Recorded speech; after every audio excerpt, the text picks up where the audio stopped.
اچھا تو اس کو نہیں رکھیں، خالی اس پہ رکھ رہے ہیں.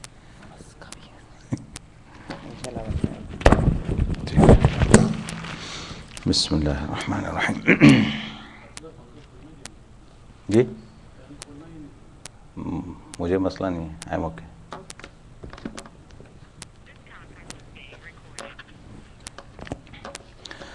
بسم اللہ الرحمن الرحیم.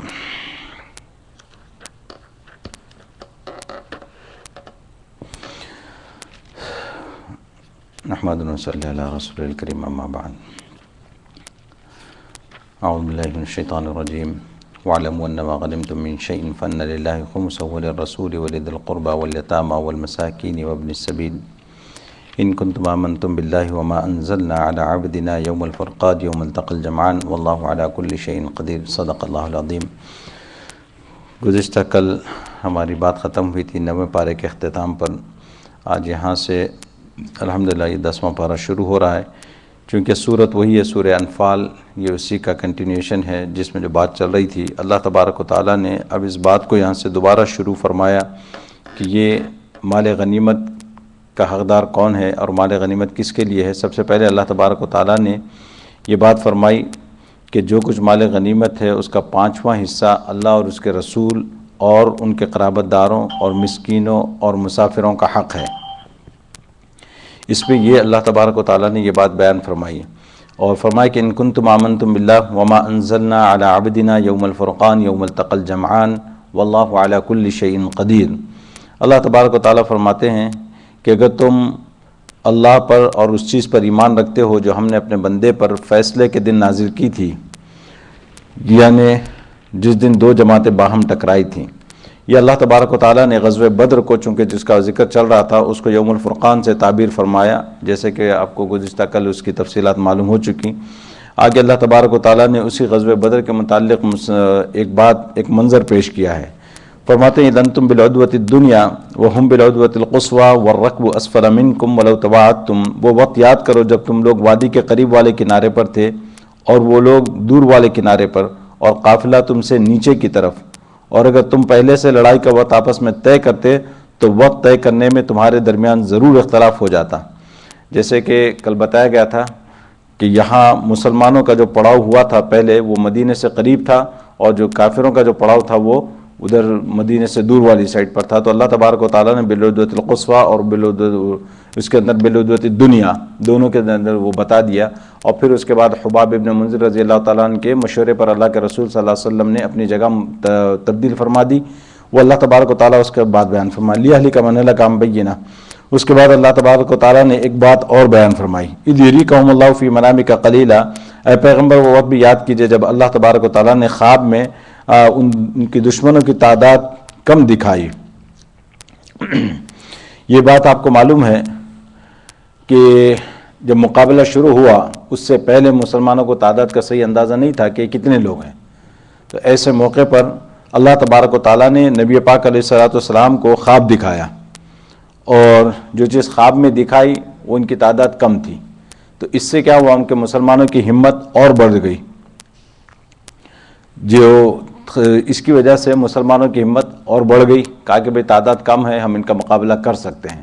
ورنہ اگر یہ پہلے سے ان کو صحیح تعداد کا اندازہ ہو جاتا تو پھر شاید ان کی ہمتیں پست ہو جاتی. تو اللہ تبارک و تعالیٰ نے ایک انداز یہ بھی اختیار فرمایا کہ ان کے حوصلوں کو بڑھانے کے لیے, اور فرمایا کہ وَلَوْ أَرَاكَهُمْ كَثِيرًا لَفَشِلْتُمْ, اور اللہ فرماتے ہیں اور اگر تمہیں ان کی تعداد زیادہ دکھا دیتا تو اے مسلمانوں تم ہمت ہار جاتے. وَلَا تَنَازَعْتُمْ فِي الْأَمْرِ وَلَكِنَّ اللَّهَ سَلَّمَ, اور تمہارے درمیان اس معاملے میں اختلاف پیدا ہو جاتا لیکن اللہ تبارک و تعالیٰ نے تمہیں اس سے بچا لیا. ان اللہ علیم بذات الصدور, یقیناً وہ دلوں کے بھید کو جاننے والے ہیں. اس کے بعد اللہ نے دوسری بات فرمائی وَإِذْ يُرِيكُمُوهُمْ إِذِ الْتَقَيْتُمْ فِي أَعْيُنِكُمْ قَلِيلًا, اور وہ وقت یاد کرو جب تم ایک دوسرے کے مد مقابل آئے تھے تو اللہ تمہاری نگاہوں میں ان کی تعداد کم دکھا رہا تھا اور ان کی نگاہوں میں تمہیں کم کر کے دکھا رہا تھا تاکہ جو کام ہو کر رہنا تھا اللہ اسے پورا کر دکھائے. یعنی اللہ تبارک و تعالیٰ نے جو ہے نا یہ دونوں کو بتا دیا کہ ادھر جو تعداد تھی کافروں کی وہ مسلمانوں کو کم نظر آ رہی تھی اور مسلمانوں کی تعداد کافروں کو کم نظر آ رہی تھی, حالانکہ یہ تھے ویسے ہی کم. جیسے کہ عبداللہ ابن مسعود رضی اللہ عنہ کے بارے میں آتا ہے کہ انہوں نے جو ہے نا اپنے ایک ساتھی سے پوچھا کہ تمہاری کیا خیال ہے کہ بھئی یہ لوگ 100 تو ہوں گے, تو انہوں نے کہا کہ 70 ہوں گے, تو کہا کہ نہیں 70 نہیں 100 لگ رہے ہیں. اب اندازہ لگائیے 1000 کا لشکر ہے اور وہ ان کو تعداد میں جو ہے نا 100 کے برابر نظر آ رہے ہیں. تو یہ اللہ تبارک و تعالیٰ نے ان کی ہمتیں بڑھانے کے لیے یہ کیا تھا.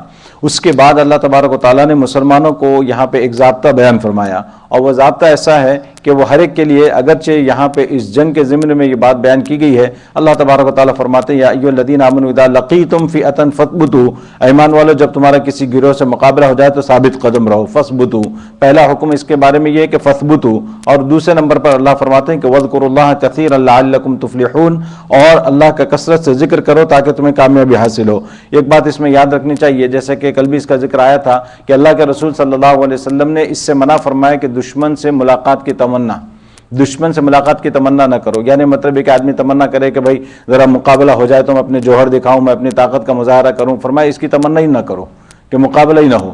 لیکن اگر مقابلہ ہو جائے تو پھر تمہیں کیا کرنا ہوگا, اس کے بارے میں اللہ تبارک و تعالیٰ بیان فرماتے ہیں کہ اذا لقیتم فئۃ فاثبتوا, سب سے پہلے تو ثابت قدم رہو. اور ثابت قدم رہنا, ثابت قدمی کے اندر یہاں پہ اللہ نے ذکر نہیں فرمایا فاثبتوا, تو یہ ثبات کے اندر جو ہے نا ثبات قدم اور ثبات قلب دونوں چیزیں آ جاتی ہیں. انسان کا قدم بھی جمے رہیں اور اسی طریقے سے اس کا دل بھی جو ہے مضبوط رہے. اور دل کی مضبوطی کیسے آئے گی, اللہ نے فرمایا کہ وَاذْكُرُوا اللَّهَ كَثِيرًا لَعَلَّكُمْ تُفْلِحُونَ, کثرت سے تم اللہ کا ذکر کرتے رہو. کیونکہ اب اندازہ لگائیے کہ اس موقع پر جنگ ہو رہی ہے, موت آپ کے سامنے ہے, آپ کسی کو موت کے گھاٹ اتارنے پہ تیار ہیں, یعنی اس وقت موت کا کھیل ہو رہا ہے. ایسے موقع پر اگر آپ ذکر اللہ کے لیے کہیں تو آدمی کو سمجھ میں نہیں آتی بات کہ یہ کون سا موقع ہے ذکر اللہ کا. لیکن اللہ تبارک و تعالیٰ کی حکمت دیکھیں, یہاں اس وقت مقصد کیا ہے کہ ان کے دلوں کو مضبوط کرنا. دل اگر مضبوط ہوں گے تو قدم مضبوط ہوں گے. قدم کی مضبوطی ڈیپینڈ کرتی ہے آپ کے دل کی مضبوطی پہ. دل مضبوط ہوں گے تو پھر قدم بھی مضبوط ہوں گے. تو اللہ تبارک و تعالیٰ نے یہاں پہ فرمایا کہ تم, اور دوسری جگہ جیسے اللہ تبارک و تعالیٰ نے کیا فرمایا کہ الا بذکر اللہ تطمئن القلوب, اللہ کے ذکر ہی سے جو ہے نا دلوں کو اطمینان ہوتا ہے, قلب اطمینان ہوتا ہے. تو فرمایا کہ قلب کو اطمینان ہوگا تو جا کے پھر جو ہے نا آپ کے قدم جمیں گے. اس وجہ سے اللہ تبارک و تعالیٰ نے, اور ویسے بھی جو ہے دوسرا ہی کہ اللہ تبارک و تعالیٰ وہاں سے توجہ ہٹانا چاہتے ہیں کہ بھئی اب آپ اس وقت توجہ آپ کی پوری بالکل موت کے اوپر ہے, یہ بھی ادھر سے آیا ادھر سے آیا. تو آدمی کی اگر توجہ ہٹ جائے تو پھر وہ ذرا صحیح طریقے سے, یعنی ڈر جو ہے نا اس سے کم ہو جائے گا. اور دوسری یہ کہ مصیبت کا کوئی کام ہو, مشکل کے کام کے وقت آدمی عموماً کیا کرتا ہے, اس طرح کی کوئی چیزیں جو ہے نا گنگناتا رہتا ہے, کوئی سلوگن جو ہے نا ان کی زبانوں پہ آتا ہے. تو اللہ فرماتے ہیں کہ ادھر ادھر کی باتیں کرو یا کوئی ایسا سلوگن زبان پہ لاؤ, اس سے بہتر ہے کہ تم اللہ کا ذکر کرو. اللہ کے ذکر کے اتنے فوائد ہیں. اس کے بعد اللہ تبارک و تعالیٰ نے یہاں پہ بہت ہی زبردست حکمت کے تحت اللہ نے اس کو یہاں پہ بیان فرمایا. اور یہ وَاذْكُرُوا اللَّهَ كَثِيرًا لَعَلَّكُمْ تُفْلِحُونَ, قرآن میں آپ کو جو ہے نا یہی ایک چیز ایسی ملے گی جس کے بارے میں اللہ نے جو ہے نا کثیرن کا لفظ فرمایا کہ اللہ کا ذکر کرو کثرت کے ساتھ. یہ کثرت سے ذکر کرنا, نماز کو کثرت سے نہیں فرمایا, زکوٰۃ کے بارے میں نہیں فرمایا, حج کے بارے میں نہیں فرمایا, کسی اور عبادت کے بارے میں نہیں, صرف اللہ کا ذکر ایسی چیز ہے اللہ فرماتے ہیں کہ کثرت سے کرو. اس کی بڑی بنیادی وجہ بھی ہمارے سمجھ میں آتی ہے کہ یہ دوسری جو عبادتیں ہیں ان دوسری عبادتوں میں آپ کے لیے بہت سی قیودات ہیں. آپ دیکھیں گے کہ نماز کے لیے جب تک نماز کا وقت ہو, پھر آپ کے کپڑوں جو ہے نا آپ کو وضو بھی ہو, طہارت بھی ہو, قبلہ رخ بھی ہو, یہ کئی چیزیں اس کی آتی ہیں, تب جا کے آپ نماز پڑھ سکتے ہیں. حج کا معاملہ تو ہمیں معلوم ہی ہے, اور اسی طرح زکوٰۃ کا بھی یہی ہے, روزوں کا بھی یہی معاملہ ہے کہ آپ جس وقت چاہے جیسے چاہے نہیں رکھ سکتے, اس کے بھی ٹائمنگ مقرر ہے. لیکن ذکر ایک ایسی چیز ہے کہ اللہ تبارک و تعالیٰ نے اس کے لیے کوئی وقت مقرر نہیں فرمایا. جب چاہے جس وقت چاہے جیسے چاہے آدمی جو ہے نا پڑھتا ہے. اس کے لیے نہ وضو کی قید ہے, نہ قبلہ روح ہونے کی شرط ہے, نہ کوئی وقت ہو خاص وقت مقرر. تو اس لیے فرمایا کہ چلتے پھرتے اٹھتے بیٹھتے، اس لیے جو اللہ تبارک و تعالیٰ نے وہاں پہ جو فرمایا نا سورہ آل عمران میں ان فی ذلک لآیات لأولی الالباب الذین یذکرون اللہ قیاما وقعودا وعلی جنوبہم، اللہ فرماتے ہیں کہ جو اولو الالباب کون ہے، عقل مند کون ہے، جو چلتے پھرتے اٹھتے بیٹھتے پہلو کے بل لیٹے اللہ کا ذکر کرتے ہیں۔ تو وہاں پہ اللہ تبارک و تعالیٰ نے فرمایا کہ یہ اولو الالباب ہے، عقل مند لوگ اللہ کی نظر میں یہ ہیں۔ تو اسی لیے فرمایا کہ وَاذْكُرُوا اللَّهَ كَثِيرًا لَعَلَّكُمْ تُفْلِحُونَ۔ اس کے بعد اللہ تبارک و تعالیٰ فرماتے ہیں کہ وَاطِيعُوا اللَّهَ وَرَسُولَهُ، اللہ اور اس کے رسول کی اطاعت کرو۔ اب دیکھیں کہ اللہ اور اس کے رسول کی اطاعت کا حکم تو ہر جگہ دیا گیا ہے، یہاں پر ایک خاص ضمن میں اور خاص بات کے تحت اللہ تبارک و تعالیٰ نے فرمایا کہ اللہ اور اس کے رسول کی اطاعت کرو، یعنی رسول کا معاملہ اس وقت بہت اہمیت اختیار کر جاتا ہے، خاص طور پہ جنگ وغیرہ کے موقع پر، اور اللہ تبارک و تعالیٰ فرماتے ہیں وَلَا تَنَازَعُوا، اور آپس میں جھگڑا نہ کرو، اگر جھگڑا کرو گے تو کیا ہوگا، فَتَفْشَلُوا، اللہ تبارک و تعالیٰ فرماتے ہیں کہ تم کمزور پڑ جاؤ گے۔ یہ ایک اصولی بات ہے، اور یہ صرف جنگ کی بات نہیں ہے، اگر آپ اس کو اس جنگ کے ضمن میں دیکھیں تو کیا ہوا تھا غزوہ بدر کے موقع پر بھی، جیسا کہ مال غنیمت کے بارے میں جو تنازع کھڑا ہو گیا تھا شروع میں، تو اسی کے بارے میں اللہ تعالیٰ فرماتے ہیں اگر تم آپس میں جھگڑو گے تو کیا ہوگا، نتیجہ کیا ہوگا، تم کمزور پڑ جاؤ گے۔ اور وَتَذْهَبَ رِيحُكُمْ، اور اللہ تبارک و تعالیٰ فرماتے ہیں کہ تمہاری ہوا اکھڑ جائے گی، تمہاری ہوا اکھڑ جائے گی، یعنی دشمن جو ہے وہ دیکھتا ہے کہ وہ اتنی بڑی جماعت ہے اور ان کا اگر آپس میں اختلاف ہوگا تو دشمن پر بھی تمہارا رعب ختم ہو جائے گا۔ جب تمہارا دشمن پر رعب ختم ہو جائے گا تو ایک جو ہتھیار تھا تمہارے پاس رعب کا وہ ختم ہو جائے گا۔ وَتَذْهَبَ رِيحُكُمْ، اور اللہ تبارک و تعالیٰ فرماتے ہیں کہ وَاصْبِرُوا، اور یہ ایسا موقع ہے کہ صبر تو تمہیں کرنا ہوگا، کیوں کہ یہ آپس میں اختلافات ہوں گے، جب تم لوگوں کے ساتھ رہو گے تو جو ایک دوسرے کے ساتھ سب کی رائے ایک جیسی نہیں ہوگی، اختلافات بھی ہوں گے، لیکن اختلافات کا یہ مطلب نہیں ہے کہ تم اپنا منہ بنا کے ادھر چلے جاؤ اور وہ ادھر چلے جائیں۔ فرمایا کہ وَاصْبِرُوا، صبر کرتے رہو اور معاملات کو نمٹاؤ، آپس میں رہو، کیوں، ان اللہ مع الصابرین، اس لیے کہ اللہ تبارک و تعالیٰ فرماتے ہیں کہ اللہ تبارک و تعالیٰ صبر کرنے والوں کے ساتھ ہیں۔ اس کے بعد اللہ تبارک و تعالیٰ نے فرمایا کہ وَلَا تَكُونُوا كَالَّذِينَ خَرَجُوا مِن دِيَارِهِمْ بَطَرًا وَرِئَاءَ النَّاسِ، اور ان لوگوں کی طرح نہ ہو جانا جو اپنے گھروں سے اکڑتے ہوئے اور لوگوں کو اپنی شان دکھاتے ہوئے نکلے تھے اور دوسروں کو اللہ کے راستے سے روک رہے تھے، اور اللہ نے لوگوں کے سارے اعمال کو اپنے علم میں احاطے میں لیا ہوا ہے۔ یہ جو آیت ہے نا، اس کے بارے میں جو ہے نا آپ اس کو ذہن میں لائیں کہ جب ابو جہل وہاں سے لشکر کو لے کر نکل رہا تھا مکہ سے، اور دوسرے سرداروں نے اس کو منع بھی کیا، اور جب خاص طور پر ابو سفیان نے کہلا بھیجا کہ بھائی اب جانے کی ضرورت نہیں ہے، واپس آ جاؤ، اس موقع پر جو ابو جہل نے جو باتیں کہی تھیں ان باتوں کو سوچے اور اس آیت کا ترجمہ دیکھیں۔ اللہ تبارک تعالیٰ کیا فرماتے ہیں، ان لوگوں کی طرح نہ ہو جانا جو اپنے گھروں سے اکڑتے ہوئے اور لوگوں کو اپنی شان دکھاتے ہوئے نکلے۔ اس نے کیا کیا اس نے باتیں کہی تھی، کیسی کیسی باتیں کہی تھی، یہ سب اللہ تبارک تعالیٰ فرماتے ہیں کہ مسلمانوں یہ تمہارا شیوا نہیں ہے، یہ تمہیں زیب نہیں دیتا، اور تم کو جو ہے نا ہر وقت اللہ کی طرف رجوع کرنا ہے۔ اس کے بعد اللہ نے فرمایا کہ وَإِذْ لَهُمُ الشَّيْطَانُ أَعْمَالَهُمْ وَقَالَ لَا غَالِبَ لَكُمُ الْيَوْمَ مِنَ النَّاسِ وَإِنِّي جَارٌ لَكُمْ، اور وہ وقت بھی قابل ذکر ہے جب شیطان نے ان کافروں کو یہ سجھایا تھا کہ ان کے اعمال بڑے خوشنما ہیں، اور یہ کہا تھا کہ کوئی نہیں جو تم پر غالب آ سکے اور میں تمہارا محافظ ہوں۔ یہ بات یاد ہوگی آپ کو کہ جب یہ مکہ سے نکل رہے تھے اس وقت بھی ان کو اندیشہ تھا کہ کہیں بنی بکر ان کے اوپر حملہ نہ کر دے، یہ ان کو اندیشہ تھا۔ اور اس کے بعد جو ہے نا وہاں جانے کے بعد اس وقت کس نے ذمہ داری لی تھی، سراقہ کی شکل میں یہ آیا تھا، شیطان سراقہ کی شکل میں آیا اور آ کر اس نے ذمہ داری لی اور کہا کہ تمہیں فکر کرنے کی ضرورت نہیں، کوئی مسئلہ نہیں ہے، میں اس کی ذمہ داری لیتا ہوں۔ کیوں کہ سراقہ جو اس قبیلے کے سردار تھے، تو اس نے آ کے جو نا سراقہ کی شکل میں آ کے ان کو تسلی دی، تو ان لوگوں کو اطمینان ہو گیا، یہ چل پڑے۔ اور اس کے بعد جب وہاں پہنچے بدر کے اندر جب صفیں ایک دوسرے کے مقابل ہونے کے وقت جو ہے نا اس وقت بھی شیطان موجود ہو گیا اپنی جماعت کے ساتھ، اس کی جماعت اپنی ہے، اس کی جماعت کو لے کر وہاں پہنچ گیا، اور وہاں پہ جو ہے وہ حارث بن ہشام کا ہاتھ پکڑے دونوں ٹہل رہے ہیں، صف بندی ہو رہی ہے، جنگ کا موقع ہے، وہ دونوں کی صف بندی ہو رہی ہے۔ جیسے اس نے دیکھا کہ جبرائیل علیہ السلام فوج کے ساتھ کھڑے ہیں تو اس نے ہاتھ چھڑا کے جو ہے نا بھاگ گیا۔ اب وہ اللہ تبارک و تعالیٰ نے یہاں پہ جو ہے نا وہی منظر یہاں پہ بیان فرمایا۔ اچھا وہاں بھی وہ سراقہ کی شکل میں آیا تھا، کہا کہ بھائی تمہیں میرے قبیلے کے بارے میں فکر نہیں کرنی ہے اور میں تمہارا وہاں بھی ساتھ دوں گا، وہ وہاں بھی پہنچ گیا تھا۔ تو جیسے ہی اس نے دیکھا اور وہ ہاتھ چھڑا کے بھاگنے لگا تو حارث بن ہشام نے کہا کہ بھائی کہاں بھاگ رہے، ابھی تو لڑائی شروع بھی نہیں ہوئی۔ تو اس نے کیا کیا، اس نے زور سے اس کا ہاتھ پکڑنے کی کوشش کی تو اس کو اس نے مکہ مارا سیدھا سینے پہ کہ بھائی ہٹ جا تو یہاں سے، یعنی تیرا میرا کوئی تعلق نہیں ہے۔ اب آپ دیکھیں اللہ تبارک و تعالیٰ کیسے فرماتے ہیں آگے۔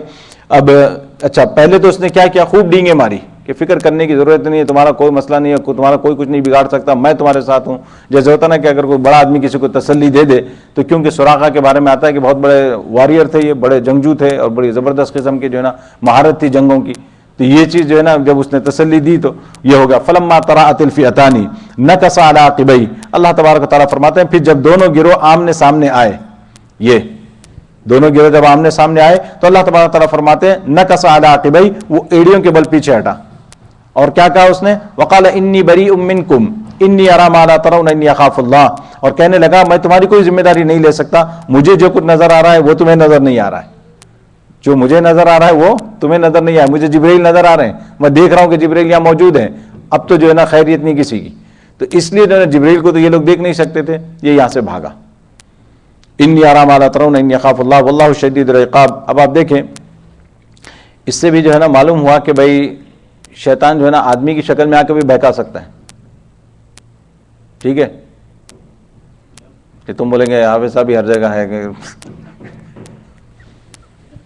تو یہ جو ہے اس کے لیے تیار رہنا کہ کبھی بھی ہو سکتا ہے، شیطان کا معاملہ ایسا ہے کہ انسانی شکل میں آ کے بھی انسان کو بہکاتا ہے، اتنا ویسے کامن نہیں ہے، لیکن بہرحال یہاں دیکھیں آپ کہ اللہ تبارک تعالیٰ نے قرآن میں ذکر کیا۔ اب مسئلہ یہ ہے کہ یہ تو آپ کو پتہ بھی نہ چلتا، اگر قرآن نازل نہ ہوتا اور اسی طریقے سے سراقہ اگر بعد میں ایمان نہ لے آتے تو یہ تو معلوم بھی نہیں ہوتا، کیوں کہ ہوا یہی کہ جب یہ ہار کر آئے غزوہ بدر سے واپس آنے کے بعد مکہ میں ان لوگوں نے یہ ماتم کیا کہ بھئی سراقہ کی وجہ سے ہم ہار گئے، سراقہ کی وجہ سے ہم ہار گئے، کیوں کہ سراقہ نے دھوکہ دے دیا وہاں، کیونکہ مسئلہ یہ ہے کہ سراقہ جب وہاں پہنچے تو سراقہ کی وجہ سے ان کو بڑی ہمت ہوئی کافروں کو، اور مسلمانوں کے حوصلے ویسے ہی پست ہو گئے، سراقہ بھی ادھر ہے، یعنی مطلب یہ وجہ یہ ہوئی تو جب سراقہ جانے لگے تو وہاں سے سراقہ کے نکلنے کی وجہ سے ذرا سا کافروں کے حوصلے پست ہوئے، تو اسی وقت ابو جہل نے اعلان کیا کہ بھئی تمہیں فکر کرنے کی ضرورت نہیں، یہ دغا بازی ہے، دھوکہ بازی ہے، سراقہ کے ساز باز ہو گئی تھی محمد اور ان کے ساتھیوں سے، نعوذ باللہ، اس وجہ سے یہ بھاگ گیا،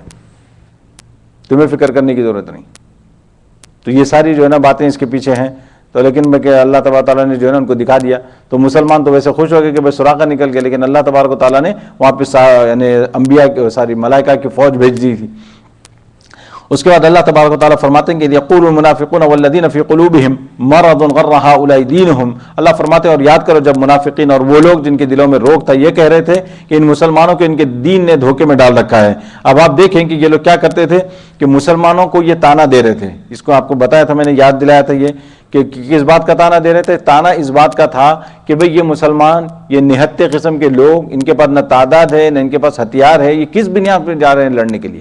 ان کو جو ان کے دین نے دھوکے میں ڈالا ہوا ہے، ان کو ان کے دین نے دھوکے میں ڈالا ہوا، یہ سمجھتے ہیں کہ بھئی یہ جیت جائیں گے، یہ سمجھتے ہیں کہ بھئی یہ کامیاب ہو جائیں گے، ان کے دین کی وجہ سے یہ دھوکے میں پڑ گئے ہیں۔ وَمَن يَتَوَكَّلْ عَلَى اللَّهِ فَإِنَّ اللَّهَ عَزِيزٌ حَكِيمٌ، اور اللہ تبارک و تعالیٰ فرماتے ہیں کہ حالانکہ جو کوئی اللہ پر بھروسہ کرے تو اللہ تبارک و تعالیٰ سب پر غالب ہے، بڑی حکمت والے ہیں، یعنی اللہ فرماتے ہیں کہ بھئی دیکھو اگر تمہارا بھروسہ اللہ پر ہے تو ہم سب کچھ کر کے دکھا دیں گے، لیکن بھروسے کا مطلب ظاہر ہے ہمیشہ جو اسباب پہلے اختیار کریں گے پھر جو بھروسہ ہوگا۔ یہاں بھی صحابہ نے یہی کیا، گھر بیٹھے بھروسہ نہیں کیا، میدان میں نکلے اور وہاں پہ سب بندی کی اور مقابلے کے لیے اترے، پھر جو اللہ کے تبارک پر بھروسہ رہا۔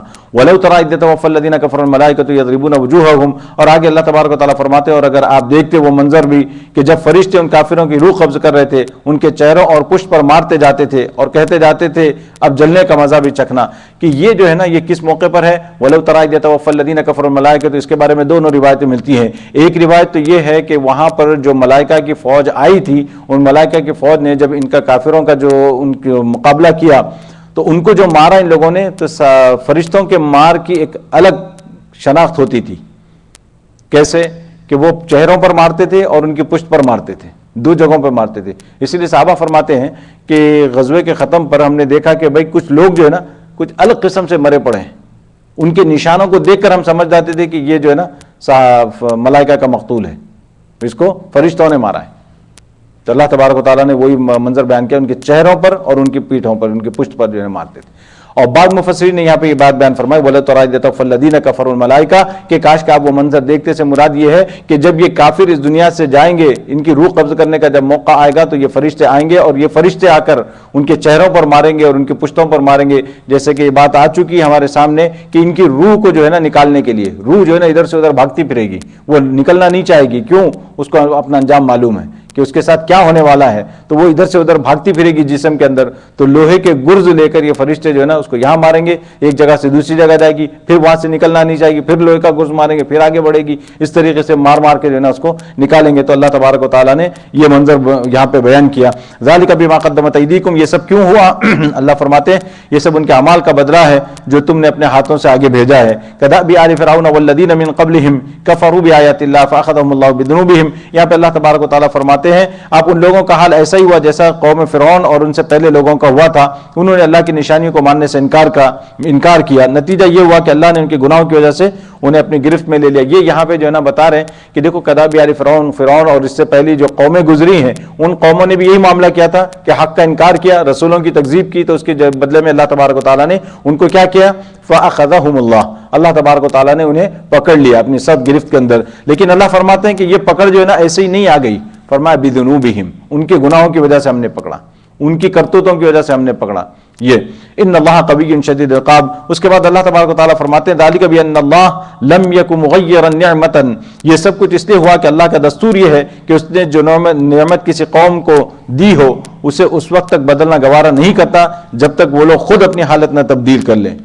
یہ دیکھیں یہ مضمون آپ کو وہاں بھی آئے گا سورہ رات کے اندر، ان اللہ لا یغیر ما بقوم حتی یغیروا، اور یہاں پر بھی اللہ تبارک و تعالیٰ فرماتے ہیں ذالک بان اللہ لم یک مغیرا، اللہ تبارک و تعالیٰ فرماتے ہیں کہ ہم کسی قوم کو جب کوئی نعمت دیتے ہیں تو ہم خود نہیں بدلتے جب تک کہ وہ قوم خود اس کو نہ بدل لے، جب تک کہ وہ قوم خود۔ اب یہاں پہ قوم سے مراد یہ نہ سمجھ لیں کہ انڈیویجولس کی بات نہیں ہو رہی ہے، یہاں پہ انڈیویجولس یا قوم دونوں، یہاں چونکہ بات جو چل رہی ہے ایک قوم کے تحت چل رہی ہے، اس وجہ سے اللہ تبارک و تعالیٰ نے قوم کا ذکر فرمایا، ورنہ انڈیویجول کا بھی یہی ہے۔ اللہ تبارک و تعالیٰ جس کو کوئی نعمت عطا فرمائے، وہ نعمت چاہے دنیاوی قبیل سے ہو، چاہے دینی قبیل سے ہو، چاہے کسی بھی اعتبار سے ہو، اگر آدمی اس کی قدر نہیں کرتا ہے اور آدمی اس کا احساس نہیں رکھتا ہے اور اس کو اس کے مطابق استعمال نہیں کرتا ہے تو پھر اللہ تبارک و تعالیٰ وہ نعمت اس سے چھین لیتے ہیں۔ یعنی یوں بتایا جا رہا ہے کہ نعمت تو اللہ تبارک و تعالیٰ عطا فرماتے ہیں، اس کے بعد اللہ دیکھتے ہیں کہ بھئی یہ اس کا ایلیجیبل ہے یا نہیں ہے، ایلیجیبلٹی اللہ چیک کرتے ہیں کہ آپ کو یہ نعمت دے دی گئی۔ اب جیسا کہ اب آپ یہاں پہ دیکھیں فرعون کا اور ان کا ذکر کیا اللہ تبارک و تعالیٰ نے کہ اللہ تبارک و تعالیٰ نے ان کو اتنی بڑی حکومت دی، اتنی بڑی شان و شوکت عطا فرمائی کہ لیکن ان لوگوں نے کیا کیا؟ اس کے ذریعے سے ظلم کیا اور اس کے ذریعے سے کفر کو پھیلایا، تو اللہ تبارک و تعالیٰ نے اس نعمت کی ناقدری کے بدلے میں وہ نعمت ان سے چھین لی۔ تو یہ فرما ذالک بان اللہ لم یکن مغیرا نعمتا، آگے اللہ تبارک و تعالیٰ نے دوبارہ مثال دی اس کی، کدأب آل فرعون، بالکل وہی دیکھ لیں آپ جو ابھی گزری ایک آیت پہلے وہ دوبارہ آ گئے، کدأب آل فرعون والذین من قبلہم، اسی طریقے سے جیسے کہ فرعون کے لوگ اور ان سے پہلے کے لوگ، کذبوا بآیات ربہم، انہوں نے اپنے رب کی آیتوں کو جھٹلایا، فاہلکناہم بذنوبہم، اللہ فرماتے ہیں کہ ہم نے ان کو ہلاک کر دیا ان کے گناہوں کی وجہ سے، واغرقنا آل فرعون، اور ہم نے ان کو جو ہے نا ڈبو دیا، آل فرعون کو ڈبو دیا۔ اور یہ بات وہی ہے، اللہ تبارک و تعالیٰ بتاتے ہیں کہ اگر ہماری نعمت کی ناقدری کرو گے تو پھر اس کا نتیجہ یہ نکلے گا۔ آگے اللہ نے فرمایا ان شر الدواب عند اللہ الذین کفروا فهم لا یؤمنون، یقین جانو کہ اللہ کے نزدیک زمین پر چلنے والے جانداروں میں بدترین لوگ وہ ہیں جنہوں نے کفر کو اپنا لیا۔ اللہ فرماتے ہیں کہ بدترین لوگ کون ہیں زمین پر چلنے والوں میں؟ جنہوں نے کفر کیا، کیونکہ کفر جو ہے نا یہ مالک کی نافرمانی ہی نہیں بلکہ اس کی ناقدری، ناسپاسی اور کفران نعمت۔ جیسے کہ ہوتا ہے نا کہ بھائی آپ کسی کو پالتے ہیں یا آپ کا کوئی پالتو ہے تو آپ کیا کہتے ہیں؟ کم از کم اتنا تو کرے، کچھ نہ کرے تو نہ کرے، آپ کی وفاداری تو کرے، کم از کم وفاداری کرے۔ یہ وفاداری تو کیا بلکہ غداری کرتے ہیں۔ تو اس لیے اللہ فرماتے ہیں کہ زمین پر چلنے والوں میں سب سے بدترین لوگ یہ ہے، الذین عاہدت منہم ثم ينقضون عہدہم، اللہ تبارک و تعالیٰ فرماتے ہیں یہ لوگ وہ ہیں جن سے تم نے عہد لے رکھا ہے، اس کے باوجود یہ ہر مرتبہ اپنے عہد کو توڑ دیتے ہیں۔ یہاں پہ یہ بتایا جا رہا ہے کہ اللہ تبارک و تعالیٰ جو ہے نا ان کی جو معاملات ہیں، جیسے کہ آپ کو اس سے پہلے شاید وہ غزوہ بدر کے ضمن میں یہ بات آ چکی ہے، وہاں پر بھی یہی ہوا تھا کہ یہ غزوہ بدر سے پہلے جو مدینے میں مسلمان رہ رہے تھے، ان کا بنو قریظہ، بنو نذیر وغیرہ کے ساتھ جو معاہدہ تھا، اس معاہدے کے تحت جو ہے نا ان کو چاہیے تھا کہ کسی کے ساتھ صلح صفائی نہ کرتے اس معاملے میں، لیکن انہوں نے جو ہے نا قریش کے ساتھ مل کر معاملے کو اندر ساز باز کر لی تھی۔ اس کی طرف اللہ تبارک و تعالیٰ اشارہ فرماتے ہیں کہ ان کو اکسایا تھا کہ بھائی آؤ تم لوگ باہر سے اٹیک کرو اور ہم لوگ اندر ہوں گے، اندر سے ہم بدعہدی کریں گے، تو اس کی وجہ سے مسلمان دونوں طرف سے زد میں آ جائیں گے۔ یہ جو اللہ تبارک و تعالیٰ فرماتا ہے الذین عاہدت منہم ثم ينقضون عہدہم، اس کے بعد اللہ فرماتے ہیں کہ فإما تثقفنہم فی الحرب فشرد بہم، لہذا اگر کبھی یہ لوگ جنگ میں تمہارے ہاتھ لگ جائیں تو ان کو سامان عبرت بنا کر ان کو بھی تتر بتر کر ڈالو۔ یعنی اللہ فرماتے ہیں کہ بھائی جب یہ ان سے مقابلہ ہو جائے، یعنی کیوں کہ یہ ان لوگوں نے بدعہدی کی، ایک معاہدہ کر کے جو ہے نا اس کو توڑ دیا، نہ صرف توڑ دیا بلکہ دوسروں کے ساتھ معاہدہ کر کے ساز باز کر لی، تو اللہ تبارک و تعالیٰ فرماتے ہیں کہ ان سے جب مقابلہ ہوئی ہے، جب تمہارے سامنے آئے تو ان کو ایسی سزا دینا کہ دوسروں کے لیے یہ سبب بن جائے۔ فشرد بہم من خلفہم، یعنی دوسروں کے لیے یہ عبرت بن جائے. یہ اللہ تبارک تعالیٰ فرماتے ہیں، یعنی ایسا کوئی یہاں پہ جو ہے نا وہ کیا کہتے ہیں، آپ کو ہمدردی کا مظاہرہ یہاں پہ نہیں ہونا.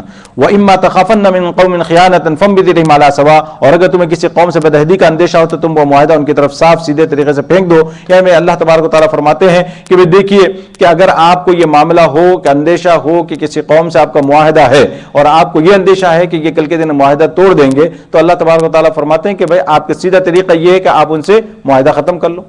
اور معاہدہ ختم کرنے کا طریقہ کیا ہوگا کہ جو مدت ہے وہ مدت پوری ہو جانے دو، کیونکہ اکثر جو ہے نا شریعت کے اندر یہ چیز پسند کی گئی ہے کہ جو مدت متعین ہے اس مدت کو پوری ہو جانے دو، اس کے بعد کہو کہ بھائی اگلا معاہدہ ہمارا نہیں ہو رہا. بس یہ بھی ہو سکتا ہے کہ بھائی اگر آپ دیکھیں کہ وہ نقصان پہنچا سکتے ہیں یا نقصان پہنچانے کی کوشش کر رہے ہیں تو آپ ان سے ابھی معاہدہ ختم کر دیں، یہ بھی ہو سکتا ہے. لیکن آپ بتا دیں، جیسے اس سے پہلے بتایا گیا تھا کہ بھائی وہ ایسا نہ ہو کہ آپ اپنی فوجیں جو ہے نا بالکل سرحد پر لا لیں اور اس کے بعد کہیں کہ بھائی کل سے ہمارا معاہدہ ختم. یہ نہیں، اس کو بھی جو ہے نا بدعہدی شمار کیا گیا ہے. آپ جس حالت میں ہیں نارمل حالات میں، اسی نارمل حالات میں ہوں گے. پہلے معاہدہ ختم ہوگا، معاہدہ ختم ہونے کی تاریخ ہوگی، اس کے بعد اگر آپ کی کوئی فوج نقل و حرکت کرتی ہے تو پھر وہ ٹھیک شمار کی جائے گی، ورنہ پھر اس سے پہلے کی تیاری قابل قبول نہیں ہوگی. جیسا کہ آج کی دنیا میں اس کو ہنر سمجھا جاتا ہے کہ وہ جتنا ہو سکے آدمی سے چھپا کے کر کے جو ہے نا، یہ نہیں، خاص طور پہ جن کے ساتھ آپ کا معاہدہ ہے. اس کے بعد اللہ تبارک تعالیٰ فرماتے ہیں وَلَا يَحْسَبَنَّ الَّذِينَ كَفَرُوا سَبَقُوا إِنَّهُمْ لَا يُعْجِزُونَ، اور کافر لوگ ہرگز یہ خیال بھی دل میں نہ لائیں کہ وہ بھاگ نکلے ہیں. یہ یقینی بات ہے وہ اللہ کو عاجز نہیں کر سکتے. یہاں پہ اللہ تبارک و تعالیٰ فرماتے ہیں کہ دیکھو کچھ لوگ یہاں بدر وغیرہ کے موقع سے رہ گئے تھے اور بدر وغیرہ کے موقع پر یہ بچ گئے تھے، تو اللہ فرماتے ہیں کہ ان کو یہ نہیں سمجھنا چاہیے کہ وہ بچ گئے ہیں. اللہ سے عاجز نہیں ہو سکتے، اللہ کو عاجز نہیں کر سکتے یہ لوگ. وَلَا يَحْسَبَنَّ الَّذِينَ كَفَرُوا سَبَقُوا إِنَّهُمْ لَا يُعْجِزُونَ. اللہ تبارک و تعالیٰ نے آگے مسلمانوں کو حکم دیا وَأَعِدُّوا لَهُم مَّا اسْتَطَعْتُم مِّن قُوَّةٍ وَمِن رِّبَاطِ الْخَيْلِ تُرْهِبُونَ بِهِ عَدُوَّ اللَّهِ وَعَدُوَّكُمْ وَآخَرِينَ مِن دُونِهِمْ. اللہ تبارک و تعالیٰ فرماتے ہیں اور مسلمانوں جس قدر طاقت اور گھوڑوں کی جتنی چھاونیاں تم سے بن پڑیں ان سے مقابلے کی تیاری کرو، جن کے ذریعے تم اللہ کے دشمن اور اپنے موجودہ دشمن پر بھی ہیبت طاری کر سکو، اور ان کے علاوہ دوسروں پر بھی جنہیں ابھی تک تم نہیں جانتے مگر اللہ انہیں جانتا ہے. یہ دیکھیں یہاں پہ جو ہے نا اللہ تبارک و تعالیٰ نے یہ بات زبردست بیان فرمائی وَأَعِدُّوا لَهُم مَّا اسْتَطَعْتُم. اللہ فرماتے ہیں کہ تم تیاری کرو، اپنے آپ کو تیار کرو. مسلمانوں کو یہ حکم دیا جا رہا ہے اور اس کے اندر کیا فرمایا مَّا اسْتَطَعْتُم، یعنی جتنی تم کر سکتے ہو. یہ بڑی زبردست بات اللہ نے بیان فرمائی، یہ بڑی زبردست بات ہے. یعنی جتنی تم تیاری کر سکتے ہو، جتنی تمہارے اندر استطاعت ہے، جتنی تمہارے اندر طاقت ہے، جتنا تم کر سکتے ہو اتنا ہی کرو. کیوں؟ یہ نہیں کہا جا رہا کہ بھائی جتنی مقابل کے پاس ہے اتنا ہی تم بھی تیاری کرو. دونوں میں فرق سمجھ رہے ہیں؟ ورنہ آپ کو یہ کہا جاتا ہے کہ جس سے تم مقابلہ کرنے جا رہے ہو اتنی تیاری کر کے جانا. یہ نہیں کہا جا رہا. تم جتنی کر سکتے ہو، جتنی تمہاری حیثیت ہے، تمہاری جو کیپیسٹی ہے، اس اعتبار سے تم تیاری کرو. اس کے بعد نتیجہ تو اللہ کے ہاتھ میں. تو اس لیے اللہ تبارک و تعالیٰ نے فرمایا کہ وَأَعِدُّوا لَهُم مَّا اسْتَطَعْتُم.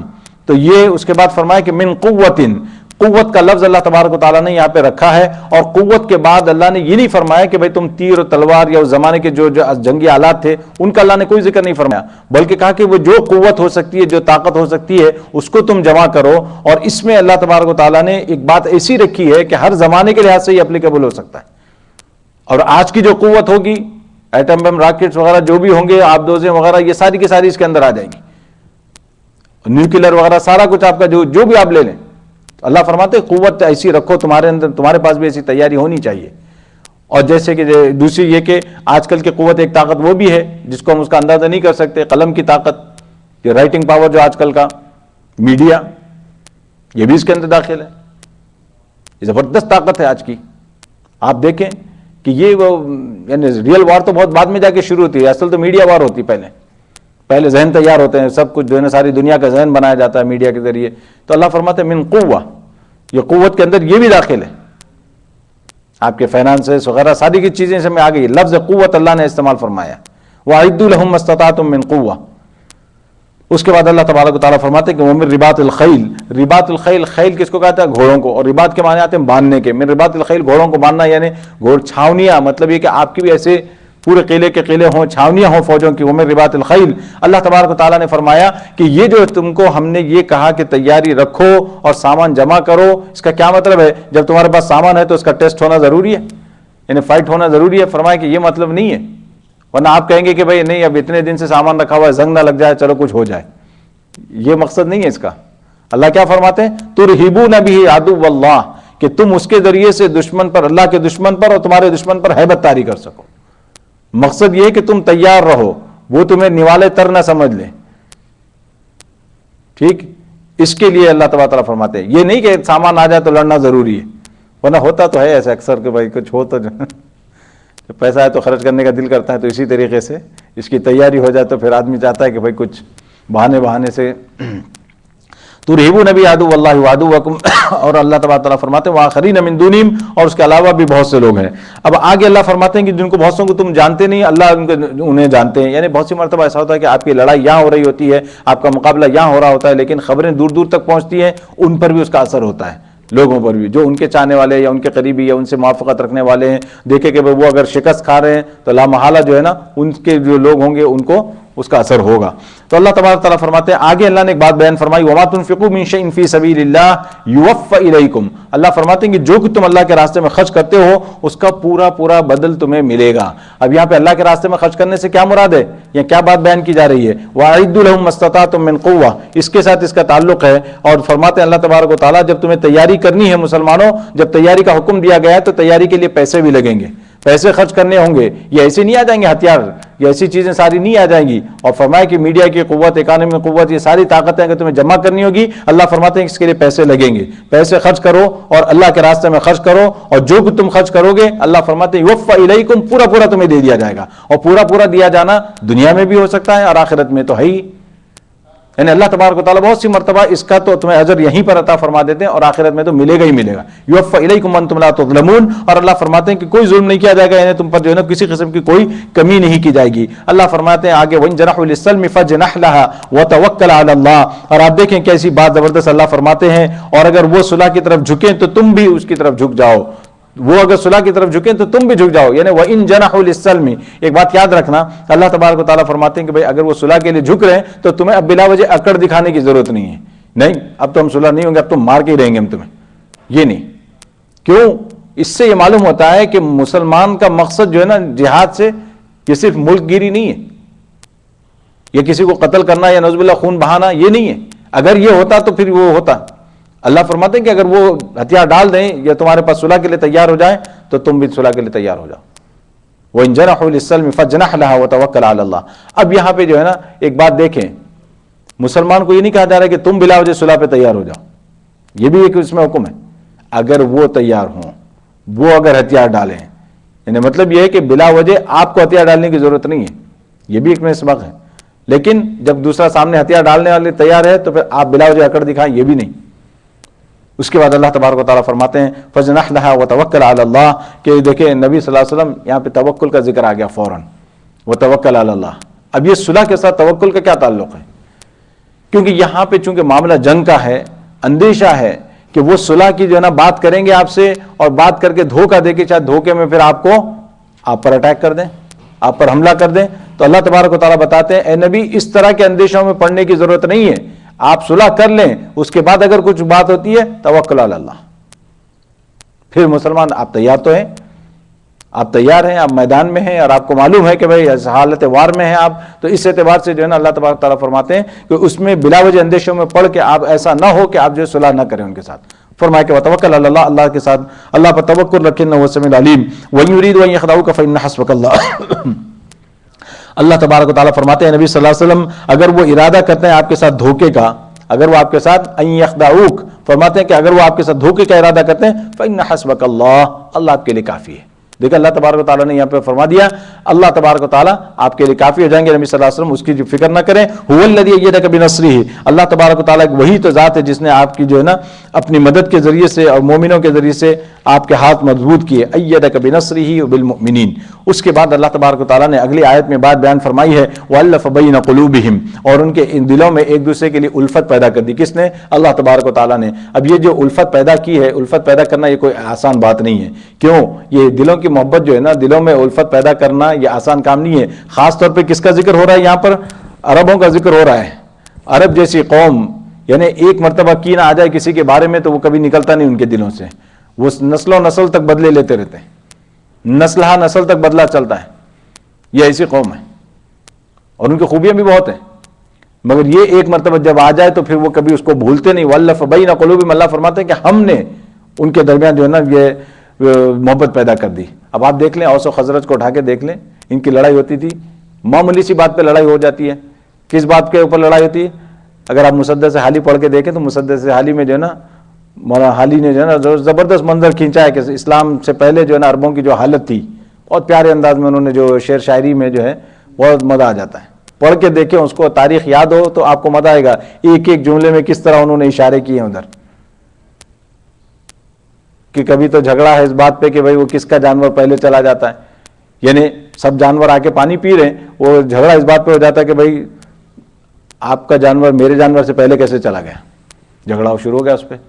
50 سال تک لڑائی چلتی رہی اس پہ, 50 سال تک قتل و غارت ہوتی رہی, معمولی باتوں پہ ہوتی تھی. ایسی قوم کے بارے میں اللہ فرماتے وہ الف بین قلوبہم, کیونکہ الف بین قلوبہم تو آپ تو سمجھیں گے کہ کوئی مسئلہ نہیں ہے, دونوں میں صلح کا کیا بات ہے, لیکن پہلے ان کی اگر آپ ہسٹری معلوم ہو آپ کو تب اس کا اندازہ ہوگا والف بین قلوبہم کا. آگے اللہ فرماتے ہیں کہ لو انفقت ما فی الارض جميعا ما الفت بین قلوبہم, اے نبی صلی اللہ علیہ وسلم اگر آپ زمین بھر کی ساری دولت بھی خرچ کر لیتے تو ان کے دلوں میں یہ الفت نہ پیدا کر سکتے. لو انفقت ما فی الارض جميعا, اللہ فرماتے ہیں ساری دولت بھی اگر آپ خرچ کر دیتے تب بھی ان کے دلوں میں وہ محبت پیدا نہ ہوتی.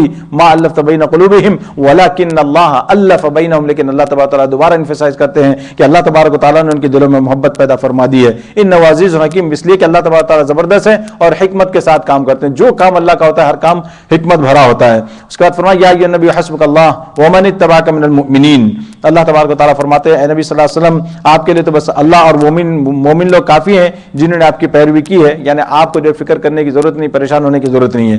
آگے اللہ تبارک و تعالیٰ نے نبی پاک علیہ الصلوۃ والسلام سے فرمایا کہ بھائی نبی صلی اللہ علیہ وسلم یا ایھا النبی حرض المؤمنین علی القتال, مومنوں کو جو ہے نا جنگ پر ابھاریے. یہ مومنوں کو جنگ پر ابھاریے کا مطلب یہ کہ اب یہاں پہ چونکہ پورا غزوہ بدر کا معاملہ چل رہا ہے اور اسی سے متعلق یہ باتیں چل رہی ہے, اس کے بعد اللہ تبارک و تعالیٰ نے مومنوں کے بارے میں یہ کہا کہ دیکھو تم کو کیا ہونا چاہیے, کم از کم ایک آدمی جو ہے یہ 10 کا تو مقابلہ کرے, ایسا ہونا چاہیے, ایک کم از کم 10 کا مقابلہ کرے. جیسے اللہ فرماتے ہیں ان یکم منکم 20 صابرون یغلبوا 200, اللہ فرماتے ہیں کہ اگر تم میں سے جو ہے نا 20 صبر کرنے والے ہوں گے, 20 آدمی, تو وہ کم از کم جو ہے نا تمہارے 100 پر غالب آنے چاہیے. 20 اور 100 تو کیا ہوا 5 ٹائمز, تو کم ہو گیا معاملہ. 200 یار 200 بھائی نا 10 ٹائم نا, میں حساب گڑبڑا دیا آپ نے. ان یکم منکم 20 صابرون یغلبوا 200, اللہ فرماتے ہیں کہ دیکھو اگر وہ 20 ہوئے, تم اگر 20 ہوئے صبر کرنے والے سے ثابت قدم, تو 200 پر غالب آئیں گے. وَإِن يَكُن مِّنكُم 100 يَغْلِبُوا أَلْفًا مِّنَ الَّذِينَ كَفَرُوا, اللہ فرماتے ہیں اسی طریقے سے اگر تم میں سے جو ہے نا 100 ہوئے تو وہ 1000 پر کافروں پر غالب آئیں گے. 100 کو 1000 کافروں پر غالب آئیں. کفروا بأنهم قوم لا يفقهون, اللہ فرماتے ہیں کہ 1000 پر غالب آ جائیں گے وہ ایسے لوگ ہیں جو سمجھ نہیں رکھتے. اب یہاں پہ اللہ تعالیٰ نے جو ہے نا ایک کا مقابلہ 10 سے فرمایا, تو اب آپ اندازہ لگائیے 10 آدمی اگر آپ کے مقابلے پر ہے اور اگر آپ اکیلے ہیں تو فرما بھاگ نہیں سکتے. ایسے یہ معاملہ دیکھیں کتنی خطرناک بات ہے, پوری تیاری رکھنی چاہیے. آگے اللہ نے جو ہے نا رحم فرما دیا, فرمایا الآن خفف اللہ عنکم, اللہ فرماتے ہیں لو اب اللہ نے تم سے بوجھ ہلکا کر دیا. کیا ہے وہ؟ وعلم ان فیکم ضعفا, اور اللہ کے علم میں یہ بات ہے کہ تمہارے اندر کچھ کمزوری ہے. وعلم ان فیکم ضعفا, تمہارے اندر کچھ کمزوری ہے, یہ اللہ تبارک و تعالیٰ کو معلوم ہے. کیا ہوا, کال ڈراپ ہو گیا بھائی, چل رہا ہے ٹھیک ہے, نہیں کھا دیں گے.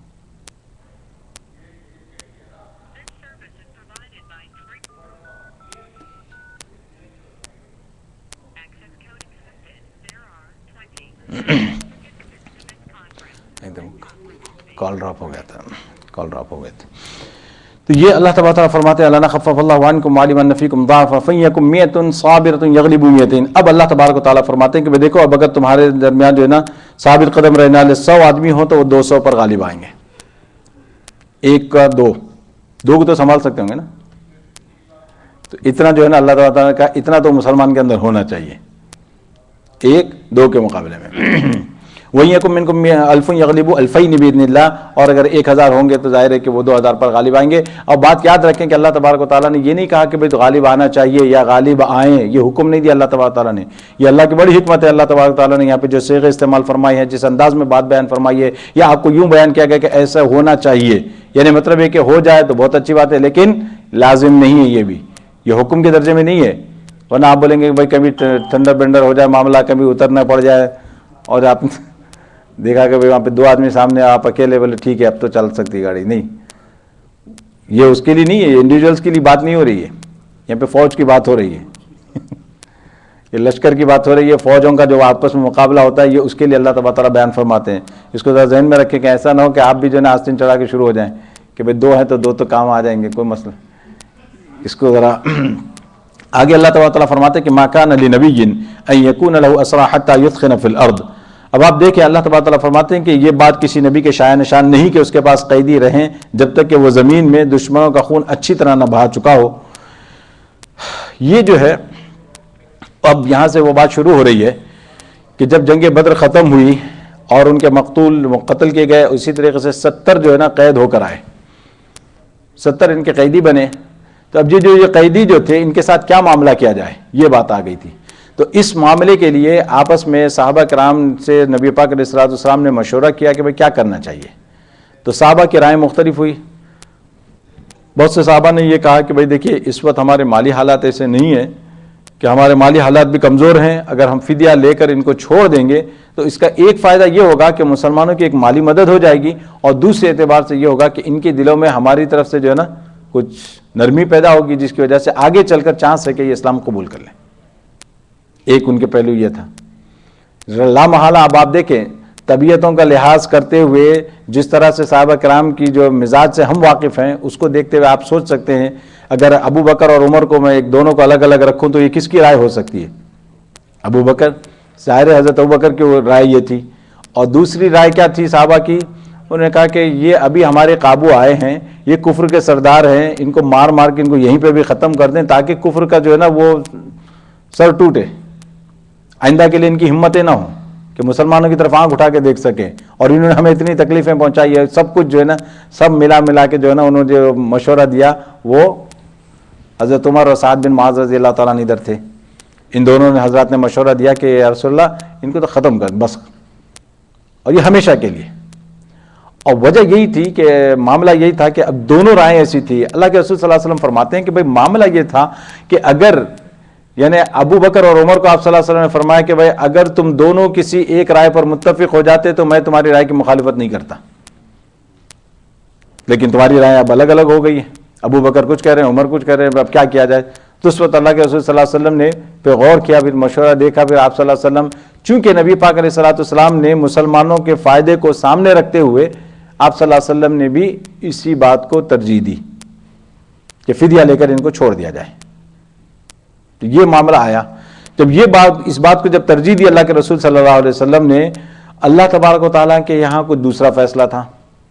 اللہ تبارک و تعالیٰ کی جو منشا جو تھا وہ سیدنا عمر رضی اللہ تعالیٰ عنہ کی رائے کے موافق تھا کہ بھئی یہ ابھی ہاتھ آئے ہیں، ان کو ایک ہی وقت میں جو ہے نا ان کو ٹھکانے لگا دو، آئندہ کے لیے کسی کی ہمت ہی نہ ہو. اللہ کا فیصلہ بھی یہی تھا. اور ایک روایت میں یہ بھی آتا ہے کہ یہ بتایا گیا کہ اللہ کے رسول صلی اللہ علیہ وسلم کو کہ اگر آپ ان کو چھوڑ دیں گے تو کیا ہوگا، اتنے ہی لوگ پھر اگلی جنگ میں جو ہے نا آپ کے مارے جائیں گے، اتنے ہی لوگ آپ کے اگلی جنگ میں مارے جائیں گے. تو حضرت جبرائیل علیہ السلام نے آ کے بتایا تھا اللہ کے رسول صلی اللہ علیہ وسلم کو، مگر چونکہ جو مصلحت فوری مصلحت جو تھی وہ یہ تھی. اب اگلی جب ہوگی اگلی جنگ کا تو ابھی کسی کو تصور نہیں ہے، ہوگی نہیں ہوگی کب ہوگی کس کو پتا. یہ تھوڑی تھا کہ ان کے پلان میں کہ غزوہ بدر کے بعد فوراً غزوہ احد ہو جائے گی اگلے سال، کچھ نہیں معلوم تھا. تو ان لوگوں نے سب کچھ دیکھتے ہوئے اللہ کے رسول صلی اللہ علیہ وسلم نے بھی یہی فیصلہ فرمایا کہ بھئی ٹھیک ہے ان سے جو ہے نا فدیہ لیا جائے، اور فدیہ لے کر ان کو چھوڑ دیا جائے. اب پھر فدیہ لینے کے اندر بھی بہت سی چیزیں تھیں، جن کے اندر جن کے پاس مال تھا ان کے پاس سے مال لے لیا گیا، جن کے پاس مال نہیں تھا لیکن وہ کچھ ان کو ہنر آتا تھا ان سے کہا گیا کہ بھئی یہ ہنر تم ہمارے 10 آدمیوں کو سکھا دو. اسی طریقے سے کچھ لوگ تھے جن کو پڑھنا لکھنا آتا تھا، تو اللہ کے رسول صلی اللہ علیہ وسلم نے فیصلہ یہ فرمایا کہ بھئی جس کو پڑھنا لکھنا آتا ہے وہ ہمارے 10 آدمیوں کو پڑھنا لکھنا سکھا دے، اس کا یہی فدیہ ہے. تو اب اس کے اوپر اللہ تبارک و تعالیٰ فرماتے ہیں ما کان لنبی ان یکون لہ، کہ یہ بات کسی نبی کے شایع نشان نہیں کہ اس کے پاس قیدی رہیں جب تک کہ وہ زمین میں دشمنوں کا خون اچھی طرح نہ بہا چکا ہو، جس سے جو ہے نا ان کا رعب پوری طرح ٹوٹ جائے. تم دنیا کا ساز و سامان چاہتے ہو اور اللہ جو ہے نا آخرت کی بھلائی چاہتا ہے، اور اللہ تبارک و تعالیٰ صاحب اقتدار بھی حکمت والا بھی. اب آپ یہاں دیکھیں اللہ تبارک و تعالیٰ فرماتے ہیں کہ تم دنیاوی سامان چاہتے ہو. یہ جو فدیہ جو دیا جا رہا ہے جو بظاہر تو اس میں مال کا معاملہ ہے، تو مال جب آ گیا تو اس میں ایسے لگتا ہے جیسے کہ دنیا کی چاہت ہو رہی ہے، دنیا کے مال کو دیکھا جا رہا ہے، حالانکہ وہاں بھی کس لیے دیکھا جا رہا ہے؟ امت کے لیے، مسلمانوں کے حالات کے لیے، لیکن اللہ تبارک و تعالیٰ کو یہ چیز بھی پسند نہیں آئی۔ لیکن اگر آخرت کے مقابلے میں دیکھا جائے تو یہ دنیا ہی ہوگی، تو اس وجہ سے اللہ تبارک و تعالیٰ فرماتے ہیں تریدون عرض الدنیا، تم دنیا کی طرف توجہ کرتے ہو، حالانکہ اللہ تبارک و تعالیٰ، اللہ نے فرمایا کہ لولا کتاب من اللہ سبق لمسکم فیما اخذتم، اللہ فرماتے ہیں اگر اللہ کی طرف سے ایک لکھا ہوا حکم پہلے نہ آ چکا ہوتا، جو راستہ تم نے اختیار کیا ہے اس کی وجہ سے تم پر کوئی بڑی سزا آ جاتی۔ ارے اللہ فرماتے ہیں کہ دیکھیے یہ بات تو لکھی ہوئی تھی کہ یہی ہونا ہے، ہونا یہی ہے، لیکن اگر یہ فیصلہ نہ ہو چکا ہوتا تو اللہ تبارک و تعالیٰ فرماتے لمسکم فیما اخذتم، کہ تمہیں جو ہے نا ایک بہت بڑا عذاب آ جاتا، عذاب آ کر تمہیں پکڑ لیتا۔ اور اللہ کے رسول صلی اللہ علیہ وسلم فرماتے ہیں کہ ایسے موقع پر عذاب بالکل قریب تک آ چکا تھا، اور اگر وہ عذاب آ جاتا تو عذاب اگر آ جاتا تو سوائے عمر اور معاذ، سعد ابن معاذ کے، دوسرے سب اس کی گرفت میں آ جاتے، یعنی اتنا سخت معاملہ تھا یہ اللہ کے نزدیک۔ تو لیکن اللہ تبارک و تعالیٰ نے بچا لیا، فَكُلُوا مِمَّا غَنِمْتُمْ حَلَالًا طَيِّبًا، اس کے بعد اللہ تبارک و تعالیٰ نے حکم دیا، اور آگے جو ہے نا اللہ تبارک و تعالیٰ نے حکم دیا کہ اے نبی صلی اللہ علیہ وسلم، لوگوں کے ہاتھوں میں جو قیدی ہیں ان سے کہہ دو کہ اگر تمہارے دلوں میں بھلائی دیکھے گا اللہ تبارک و تعالیٰ تو جو مال تم سے فدیہ لیا گیا ہے اس سے بہتر تمہیں دے دے گا۔ یعنی اب یہ جو ہے نا کچھ واقعات بھی ایسے ہوئے تھے اس وقت، ان واقعات کی طرف اللہ تبارک و تعالیٰ نے یہاں پہ اشارہ فرمایا، اور فرمایا کہ اگر تم خیانت کرو گے تو اس سے خیانت کا بھی بدلہ لیا جائے گا۔ اور آگے جو ہے نا اللہ تبارک و تعالیٰ نے ان الذین آمنوا وہاجروا وجاہدوا باموالہم وانفسہم فی سبیل اللہ والذین آووا ونصروا، یہاں سے لے کر یہ سورت کے ختم ہونے تک جو ہے نا کچھ یہاں پہ وراثت کے احکام بیان ہوئے ہیں، تھوڑے سے وراثت کے احکام، چونکہ یہاں مسئلہ یہ ہے کہ مسلمانوں میں آپ دیکھیں کہ جو مسلمان ہو گئے ہیں ان کے رشتہ دار ابھی کافر ہیں، بہت سے ایسے ہیں، اب جو کچھ مقتول ہوئے ہیں یہاں پر اور کچھ جو ہے نا یہاں پہ ختم ہوئے ہیں، تو اس طریقے سے کون کس کا وارث بن سکتا ہے، کون کس کا وارث نہیں بن سکتا ہے، اس کے بارے میں اللہ تبارک و تعالیٰ نے جو ہے نا کچھ باتیں یہاں پہ بیان فرمائی ہیں۔ اور جیسا کہ ہمیں معلوم ہے کہ اس زمانے میں جو ہے نا ہجرت مست تھی اور ہجرت کرنا ضروری تھا ہر ایک کے لیے، اس لیے فرمایا کہ بھائی جو مدینہ سے ہجرت نہ کرے وہ جو ہے نا پھر وہ یعنی مدینہ کو ہجرت نہ کرے وہ جو دوسرے کے وارث نہیں بن سکتے۔ یہ سارے احکام اس کے اندر بیان کیے گئے ہیں، وراثت کے معاملات۔ اس کے بعد جو ہے نا سورۃ توبہ یہاں سے شروع ہوتی ہے، چونکہ وہ وراثت کے احکام اس وجہ سے اس میں زیادہ۔ اس صورت کا معاملہ کیا ہے؟ سورۃ توبہ، یہ سورۃ توبہ بھی جو ہے نا یہ مدنی صورتوں میں سے، اور مدنی صورتوں میں سے بھی یہ بھی جو ہے نا آخری نازل ہونے والی صورتوں میں سے، کیونکہ آپ کو معلوم ہوگا کہ اس میں جو ہے زیادہ تر جو بات آئے گی وہ غزوہ تبوک سے متعلق ہے، اور غزوہ تبوک ایک زبردست غزوہ تھا جو آخر میں ہوا، بالکل نبی پاک علیہ الصلوۃ والسلام کے غزوات میں سب سے آخری غزوہ، اگرچہ اس میں لڑائی کی نوبت نہیں آئی لیکن یہ کہ بہت آخری غزوات میں سے ایک غزوہ ہے نبی پاک علیہ الصلوۃ والسلام کے۔ اب چونکہ یہ ایسا ہے، اس میں ایک اور چیز بیان کی جائے گی، غزوہ حنین، اور اس سے پہلے جو سورت کا جو ابتدائی حصہ ہے اس میں اللہ تبارک و تعالیٰ نے جو ہے نا مشرکین سے برات ظاہر فرمائی ہے، مشرکین سے ایک برات کا اظہار فرمایا اللہ تبارک و تعالیٰ نے، اس وجہ سے اس کو سورہ برات بھی کہا جاتا ہے، سورہ توبہ بھی کہا جاتا ہے۔ سورہ توبہ کیوں کہی جاتی ہے؟ اس وجہ سے کہ کچھ مخلص مومنین، کچھ مخلص صحابہ کرام رضوان اللہ علیہم اجمعین جو غزوہ تبوک میں شریک ہونے سے رہ گئے تھے، ان کی اللہ تبارک و تعالیٰ نے توبہ قبول فرمائی ہے، اس وجہ سے اس کا بھی ذکر آئے گا آگے چل کے 11ویں پارے میں، تو اللہ تبارک و تعالیٰ اس کا بھی ذکر فرمائیں گے، اس وجہ سے اس کے دونوں نام ہیں، تبوک اور یہ توبہ اور سورہ برات۔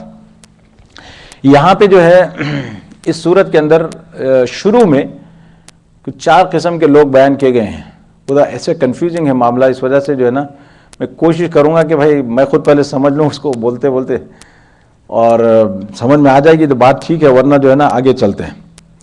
پہلے میں کوشش کروں گا سمجھانے کی کہ دیکھیں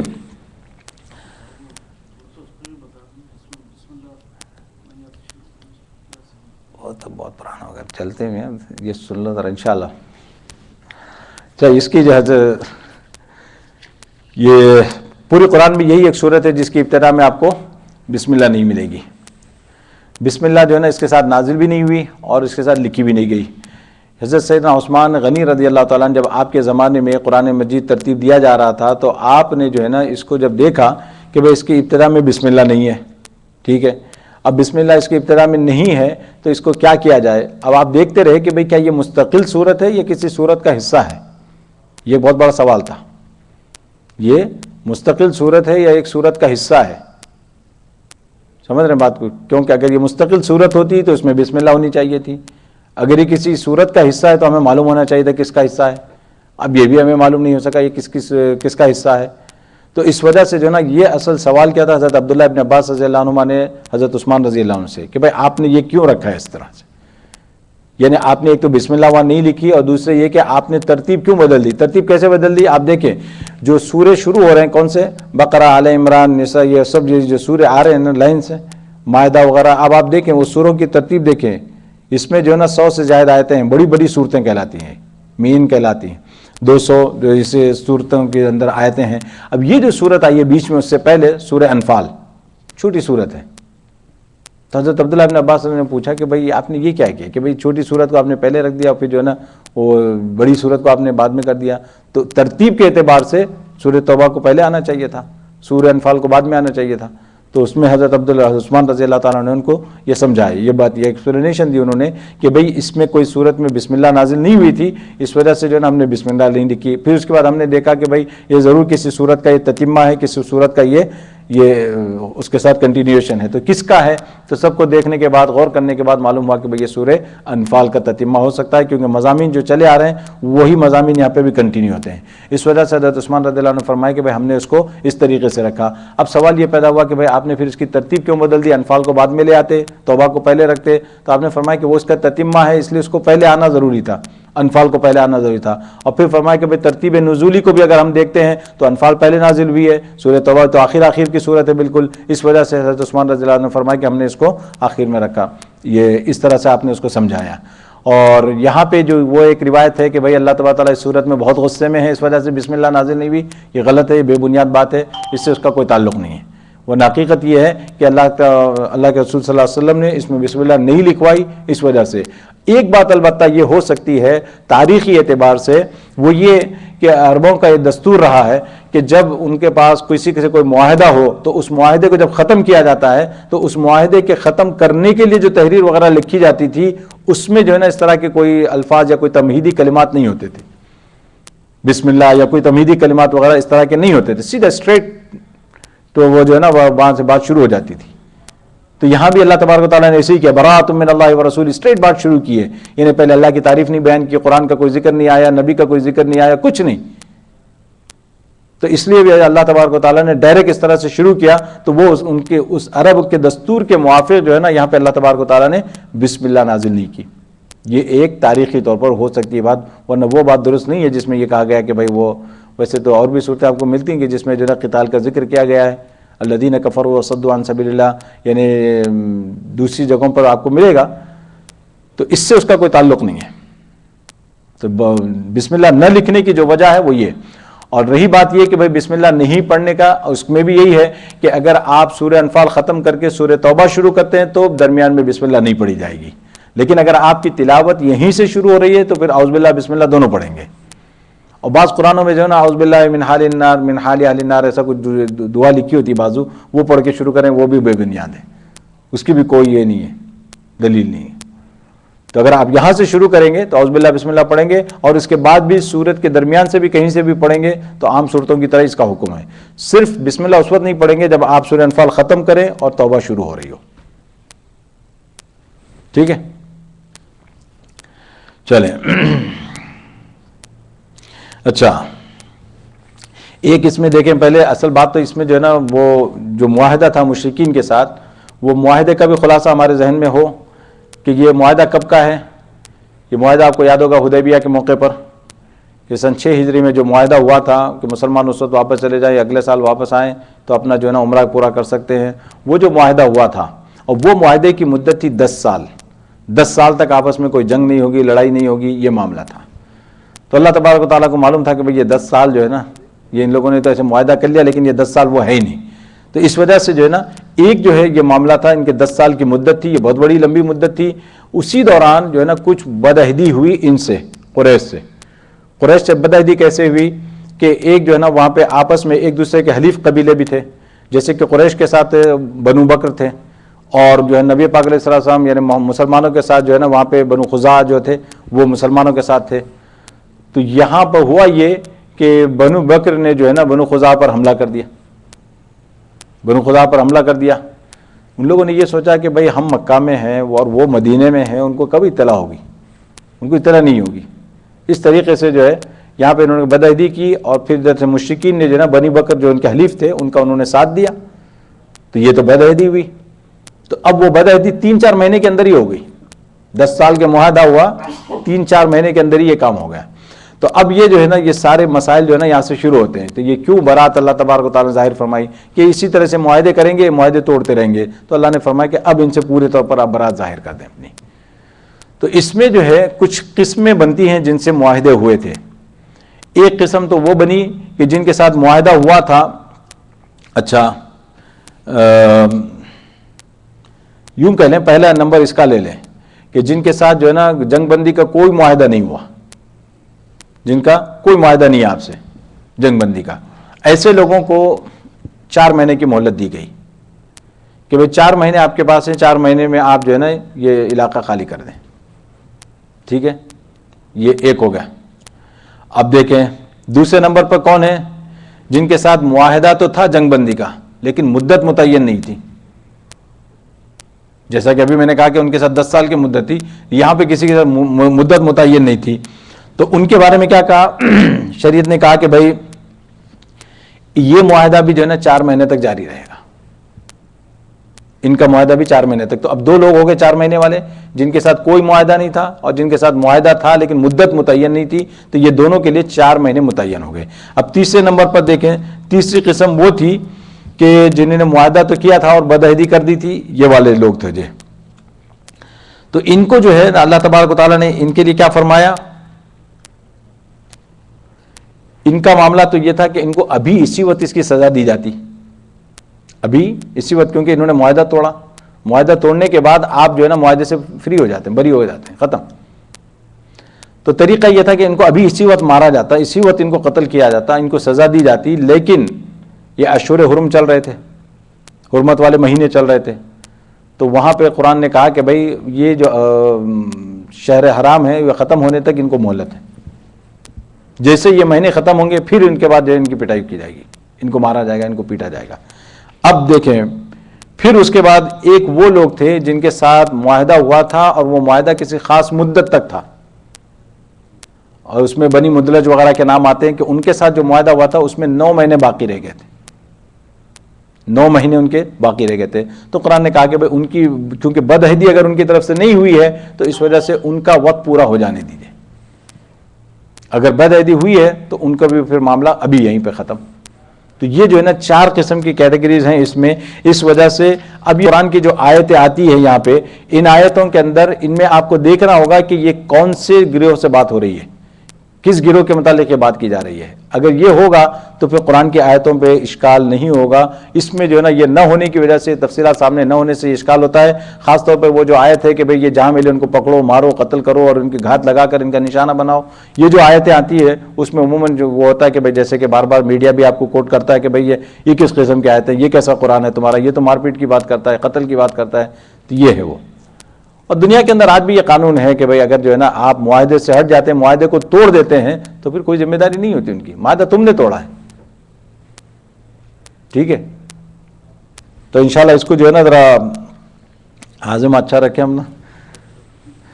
برات من اللہ ورسولہ الی الذین عاہدتم من المشرکین.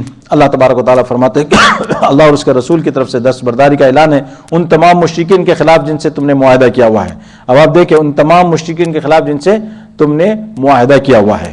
اب اس کے بعد اللہ تبارک و تعالیٰ فرماتے ہیں فسیحوا فی الارض 4 اشہر وعلموا، اے مشرکو تمہیں 4 مہینے تک اجازت ہے تم عرب کی سرزمین میں آزادی سے گھومو پھرو، اور یہ جان رکھو کہ تم اللہ کو عاجز نہیں کر سکتے، اور یہ بھی کہ اب اللہ کافروں کو رسوا کرنے والا ہے.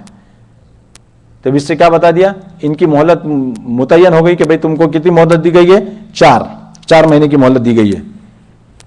اب آپ اس کو کیٹیگرائز کرتے جائیں، میں نے آپ کو نمبر بتا دیے ہیں کس کے کون ہیں. تو یہ کیونکہ یہ 5 یا 6 آیتیں ہیں جس کے اندر ان سب کا ذکر آ جائے گا. وَأَذَانٌ مِّنَ اللَّهِ وَرَسُولِهِ إِلَى النَّاسِ يَوْمَ الْحَجِّ الْأَكْبَرِ. اور دوسری بات یہ کہ جب یہ آیتیں نازل ہوئی، یہ کب کی بات ہے؟ سن 9 ہجری کی بات ہے. سن 9 ہجری میں یہ نازل ہو رہی ہیں. جب یہ آیتیں نازل ہوئی اسی وقت جو ہے نا حضرت سیدنا ابوبکر صدیق رضی اللہ تعالیٰ عنہ امیر قافلہ تھے، آپ کو حج کو بھیجا گیا تھا. حج کی فرضیت کی وجہ سے حضرت ابوبکر گئے ہوئے تھے. جب یہ آیتیں نازل ہوئی تو اللہ تبارک و تعالیٰ، اللہ کے رسول صلی اللہ علیہ وسلم نے سیدنا علی رضی اللہ تعالیٰ عنہ کو یہ پیغام دے کر بھیجا کہ ابوبکر کو جا کر بتا دیں کہ یہ آیتیں ہیں، یہ آیتیں پڑھ کر سنا دیں. تو آج سے ان کا جو ہے نا معاہدہ ختم. یہ اسی وقت کی باتیں ساری معاہدہ. تو آگے چل کر یہ پوری جو ہے نا اسی سے تعلق رکھتی ہیں. ذرا آپ لوگ بھی پڑھ لیں، پھر آگے چلتا رہتا ہوں میں. میں نے خلاصہ تو اس کا بیان کر دیا. البتہ یہ جو آیت ہے اللہ نے فرمایا کہ فَإِذَا انسلخ الأشهر الحرم فاقتلوا المشركين حيث وجدتموهم وخذوهم واحصروهم واقعدوا لهم كل مرصد. یہ ہے وہ آیت جس کے بارے میں نے بتایا تھا. فرمایا کہ چنانچہ جب حرمت والے مہینے گزر جائیں تو ان مشرکین کو جنہوں نے تمہارے ساتھ بدعہدی کی تھی جہاں بھی پاؤ قتل کر ڈالو اور انہیں پکڑو, انہیں گھیرو اور انہیں پکڑنے کے لیے ہر گھات کی جگہ تاک لگا کر بیٹھو. یہ ہے وہ آیت جو بار بار کوٹ کی جاتی ہے. ٹھیک ہے, اگر بیک گراؤنڈ آپ کے ذہن میں ہوگا انشاءاللہ تو پھر یہ مسئلہ نہیں ہونا چاہیے.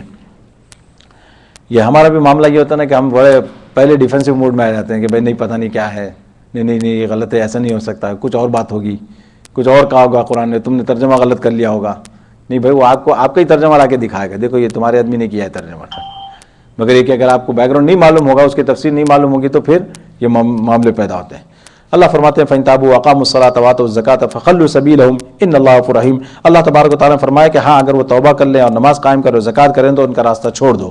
یہاں پہ اللہ تبارک و تعالیٰ نے فرمایا کہ یہ بدعہدی کے باوجود ہم انہیں موقع دینے کے لیے تیار ہیں, انہیں چانس مل سکتا ہے, لیکن چانس ملنے کے لیے شرائط کیا ہے؟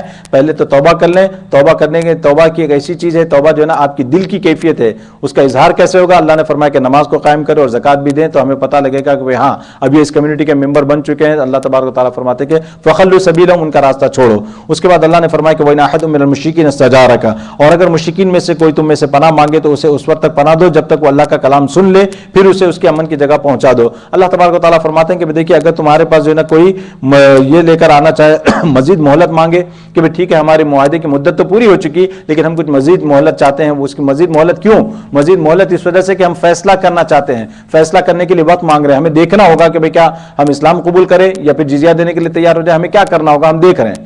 اگر کوئی اس طرح سے مہلت مانگے تو اللہ فرماتے ہیں کہ ان کو مہلت دے دو, ان کو مہلت دے دو حتی یسمع کلام اللہ, تاکہ وہ اللہ کا کلام سن لیں, پھر اس کے بعد وہ فیصلہ کر سکیں.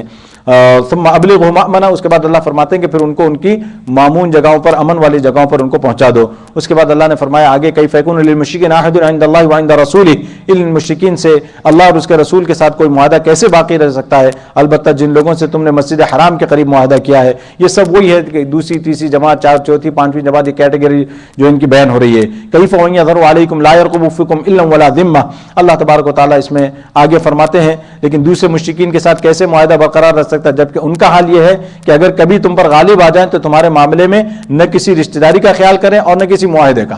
اللہ فرماتے ہیں کہ بعد مرتبہ یہ ہے نا, یہاں پہ ان کو اندیشہ یہ ہوا کہ ابھی یہ مسلمان ہوئے تھے کہ اس میں کیونکہ مسلمانوں کے رشتہ داری بھی باقی تھی ابھی کافروں کے ساتھ, بہت سے ایسے رشتہ دار تھے, تو اللہ تبارک و تعالیٰ فرماتے ہیں کہ کہیں ایسا نہ ہو کہ ان کی اس رشتہ داری کی وجہ سے ان کو یہ خیال نہ آ جائے. تو اللہ تبارک و تعالیٰ فرماتے ہیں کہ اگر ان کو موقع ملے گا تو تمہاری رشتہ داری کا بھی خیال نہیں کریں گے. تم کیسے ان کے ساتھ معاہدہ کر رہے ہو؟ یعنی تم ایسا نہ ہو کہ صرف محض رشتہ داری کی وجہ سے معاہدہ کرو. اللہ فرماتے ہیں کہ ان کی یہ عادت تو دیکھو کہ بار بار معاہدے کرتے ہیں توڑتے جاتے ہیں, بار بار معاہدہ کرتے ہیں توڑتے جاتے ہیں. تو اللہ فرماتے ہیں کہ اس کو سامنے رکھتے ہوئے ان سے معاہدہ نہیں ہو سکتا. یہ کیف وَإِنْ يَظْهَرُوا عَلَيْكُمْ لَا يَرْقُبُوا فِيكُمْ إِلًّا وَلَا ذِمَّةً يُرْضُونَكُمْ بِأَفْوَاهِهِمْ وَتَأْبَى قُلُوبُهُمْ. اللہ تبارک و تعالیٰ فرماتے ہیں یہ تمہیں اپنی زبانی باتوں سے راضی کرنا چاہتے ہیں حالانکہ ان کے دل اس کا انکار کرتے ہیں. یہ اللہ تبارک و تعالیٰ نے ان کی صحیح تصویر کھینچی ہے یہ جگہ, ان کے دل وَتَأْبَى قُلُوبُهُمْ وَأَكْثَرُهُمْ فَاسِقُونَ, اور اکثر لوگ جو ہے نا ان میں سے فاسق ہے. اشتروا بآیات اللہ ثمنا قلیلا فصدوا عن سبیلہ, انہوں نے اللہ کی آیتوں کے بدلے دنیا کی تھوڑی سی قیمت لے لینا پسند کر لیا. یہاں پہ اللہ تبارک و تعالیٰ نے ان کا اصل مرض بیان کر دیا.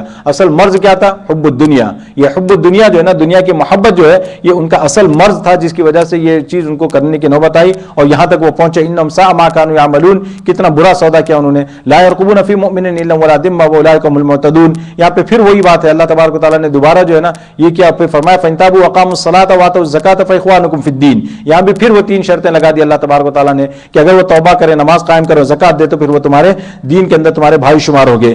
آگے اللہ نے فرمایا آیت نمبر 12 کے اندر وَإِن نَكَثُوا أَيْمَانَهُم مِّن بَعْدِ عَهْدِهِمْ, اور اگر ان لوگوں نے اپنا عہد دے دینے کے بعد اپنی قسمیں توڑ ڈالی ہوں اور تمہارے دین کو تانے دیے ہوں تو ایسے کفر کے سربراہوں سے اس نیت سے جنگ کرو کہ وہ باز آ جائیں.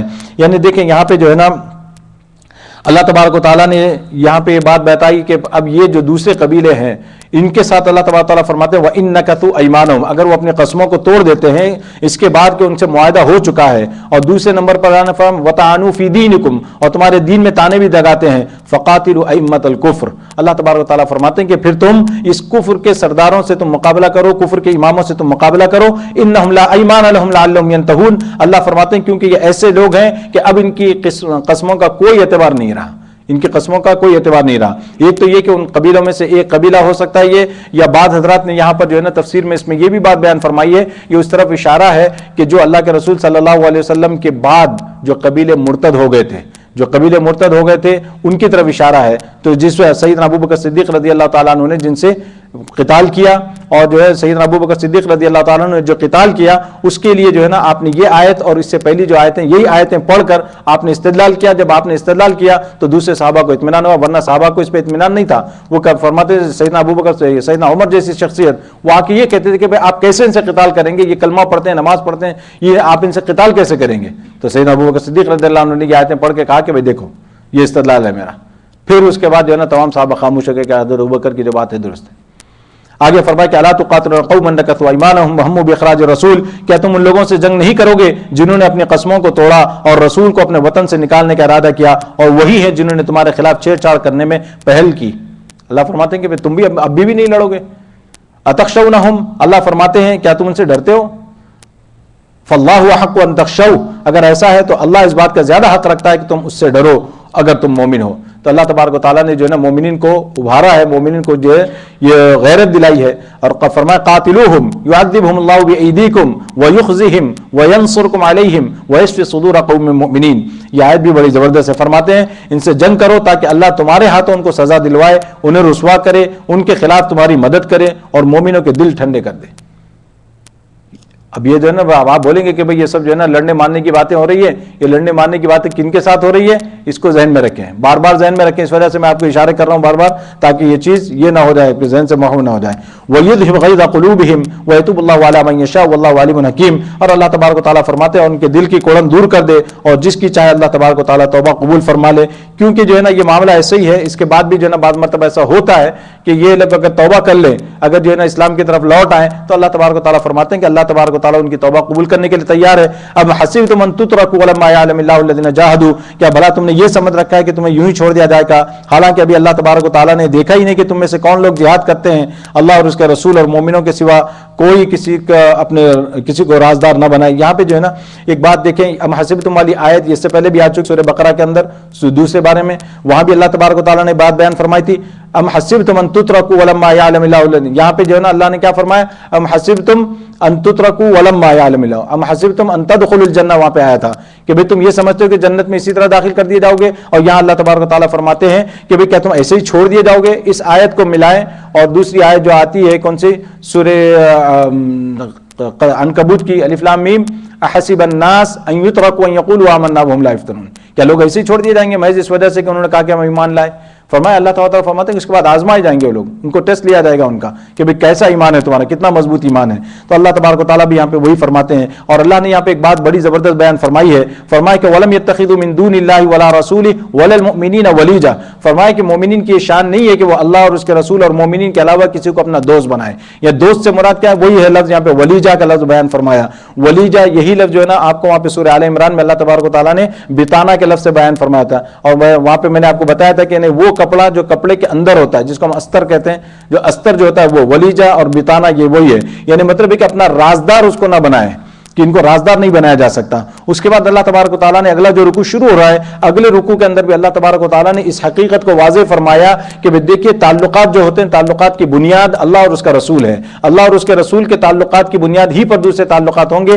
اگر یہ تعلقات اللہ اور اس کے رسول کے تعلقات سے ٹکرائیں گے تو پھر ان تعلقات کی کوئی حیثیت نہیں ہوگی۔ اسی طریقے سے جو رشتہ داریاں ہوں گی ان کی بھی کوئی حیثیت نہیں ہوگی۔ اللہ تبارک و تعالیٰ نے آگے اسی چیز کو اس پورے رکوع کے اندر بیان فرمایا۔ اس سے پہلے جو ہے نا یہ کفار کا ایک معاملہ تھا، مشرکین کا، وہ یہ کہا کرتے تھے کہ بھئی دیکھو یہ مسلمان ہے، یہ ان کا کیا تعلق، ان کا کیا لینا دینا، ہمارا معاملہ جو ہے نا اس سے کہیں آگے ہے۔ کیوں کہ ہم جو ہے نا خانہ کعبہ کی ٹیک کیئر کرتے ہیں، وہاں پہ حج کے لیے جو لوگ آتے ہیں ان کو پانی وغیرہ کا انتظام کرتے ہیں، ہم ان کی خدمت کرتے ہیں، ہمارے تو بہت درجے ہیں۔ اور ایک روایت میں آتا ہے کہ اسی طریقے سے بعض مرتبہ جو ہے صحابہ کا آپس میں بیٹھے بیٹھے کسی بات پہ جو ہے نا بات چیت شروع ہو گئی، اور بات چیت شروع ہو گئی تو انہوں نے کہا کہ ہم تو فلاں فلاں کام کرتے ہیں، ہمارا قبیلہ اونچا ہے، انہوں نے کہا کہ ہمارا قبیلہ یہ کام کرتا ہے، ہمارا قبیلہ اونچا ہے، تو اللہ تبارک و تعالیٰ نے اس کی وضاحت فرمائی، ما کان للمشرکین ان یعمروا مساجد اللہ شاہدین علی انفسہم بالکفر اولئک حبطت اعمالہم وفی النار هم خالدون۔ اللہ تبارک و تعالیٰ فرماتے ہیں مشرکین اس بات کے اہل نہیں ہے کہ وہ اللہ کی مسجدوں کو آباد کریں۔ یہاں پہ یعمروا مساجد اللہ، یہاں پہ آباد کرنے میں دونوں داخل ہیں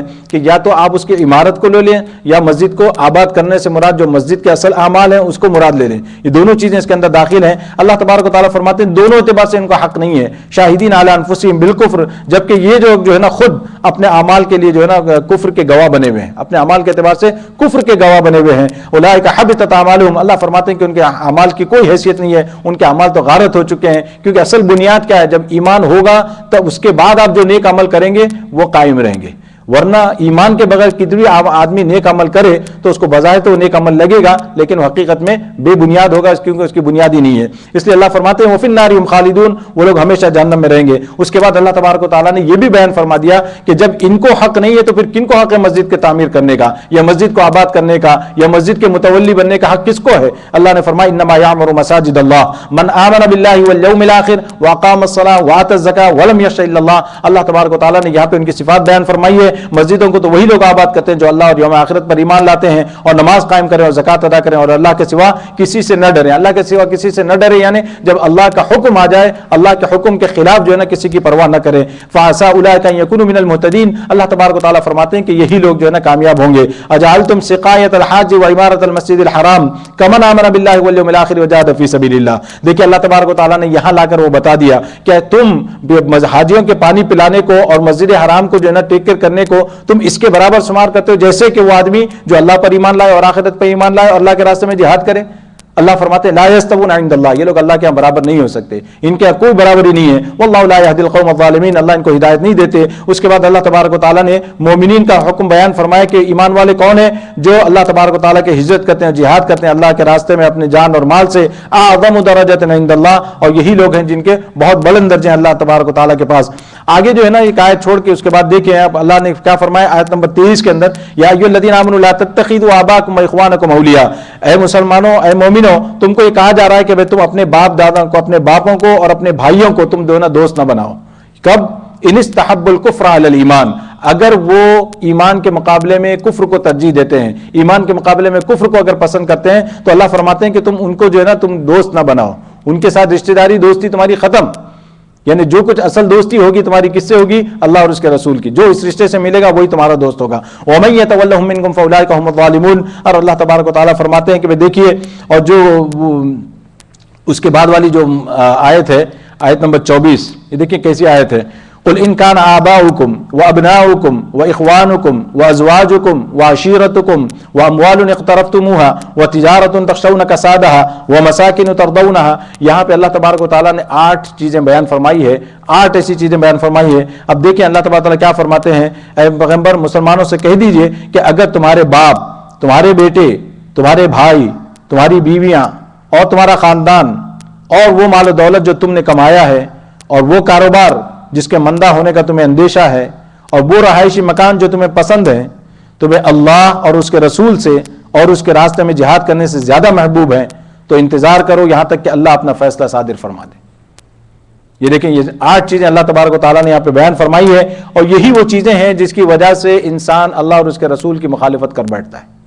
انہی کی محبت میں آ کر انسان جو ہے نا یا انہی کی ٹیک کیئر کرنے میں یا انہی کو نبھانے میں یا ان کو آگے بڑھانے میں انسان جو ہے نا اسی کی وجہ سے جو ہے نا اللہ تبارک و تعالیٰ کی نافرمانی کر بیٹھتا ہے۔ تو اللہ تبارک و تعالیٰ فرماتے ہیں کہ اگر تم ان چیزوں میں اتنے محو ہو چکے ہو کہ اس کی وجہ سے تمہیں اللہ اور اس کے رسول کی محبت کے درمیان میں یہ آڑ آتے ہیں اور جہاد کے اللہ کے راستے میں کرنے سے یہ لوگ آڑے آتے ہیں، تو اللہ تبارک و تعالیٰ فرماتے ہیں تو پھر اللہ کے فیصلے کا انتظار کرو، یعنی اللہ کی طرف سے عذاب آنے کا انتظار کرو۔ واللہ لا یہدی القوم الفاسقین، اور اللہ تبارک و تعالیٰ نافرمانوں کو جو ہے نا منزل تک نہیں پہنچاتے۔ اب اس کے بعد والا جو رکوع آ رہا ہے اس رکوع کے اندر چونکہ یہ بات پوری یہاں سے چل رہی ہے، کیونکہ اس رکوع کے بعد بات ختم کروں گا میں انشاءاللہ، کیونکہ تعلق ابھی اس کا اسی کے ساتھ ہے، اس رکوع کا بھی تو یہ جو رکوع ہے، اس رکوع کے اندر اللہ تبارک و تعالیٰ نے ایک تو غزوہ حنین کا بہت ہلکا سا ذکر فرمایا، ایک تو غزوہ حنین کا ذکر فرمایا، اور اس کے بعد جو ہے نا اللہ تبارک و تعالیٰ نے جو مشرکین سے جو ابھی معاہدے ہوئے تھے، اور اللہ نے فرمایا کہ بھائی ان کا معاہدہ ختم، آگے اللہ تبارک و تعالیٰ نے آیت نمبر 28 اس کے اندر یہ بات بیان فرمائی ہے کہ یہ لوگ جو ہے نا ناپاک ہیں، نجس ہیں، یہ مسجد حرام کے قریب اب نہیں آ سکتے۔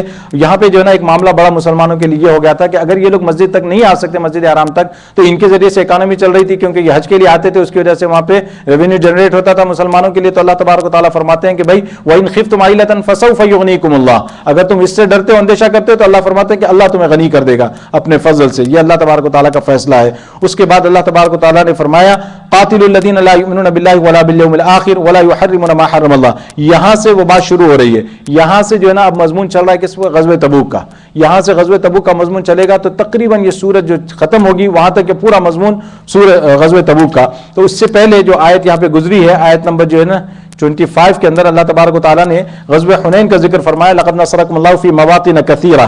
یہ جو غزوہ حنین ہے، غزوہ حنین کا معاملہ کیا ہے؟ غزوہ حنین یہ فتح مکہ کے بعد جب دیکھا کہ اللہ تبارک و تعالیٰ نے مسلمانوں کو ہر طرف غلبہ عطا فرما دیا، کامیاب ہو گئے مسلمان، تو وہاں پہ جو قبیلہ تھا یہ طائف، یہ تقریباً جو ہے نا مکے سے 10 سے 12 میل کے فاصلے پر یہ جگہ ہے حنین، تو وہاں پہ جو ہے نا طائف کی جگہ پر وہ حوازن کا قبیلہ ہے، تو ان لوگوں میں جو ہے وہاں پہ یہ دیکھا کہ بھائی اب یہ وہاں پہ غالب آ گئے ہیں، ان کو کامیابی ملی ہے، اس کا لام اعلیٰ اب وہ ہماری طرف آئیں گے۔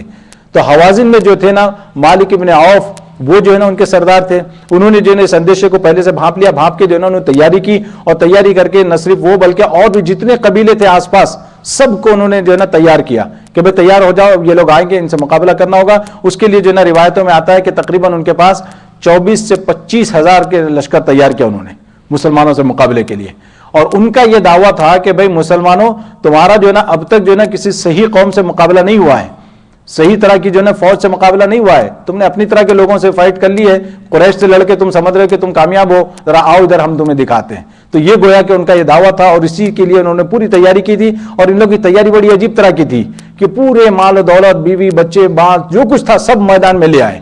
وہ کس لیے؟ وہ اس لیے کہ ان لوگوں کا ایک دستور تھا عربوں کا کہ بھئی ایسا اگر مال و دولت وغیرہ سب کچھ وہاں موجود ہو تو ان کو چھوڑ کے بھاگ نہیں سکتا آدمی، آخر وقت تک مقابلہ کرے گا۔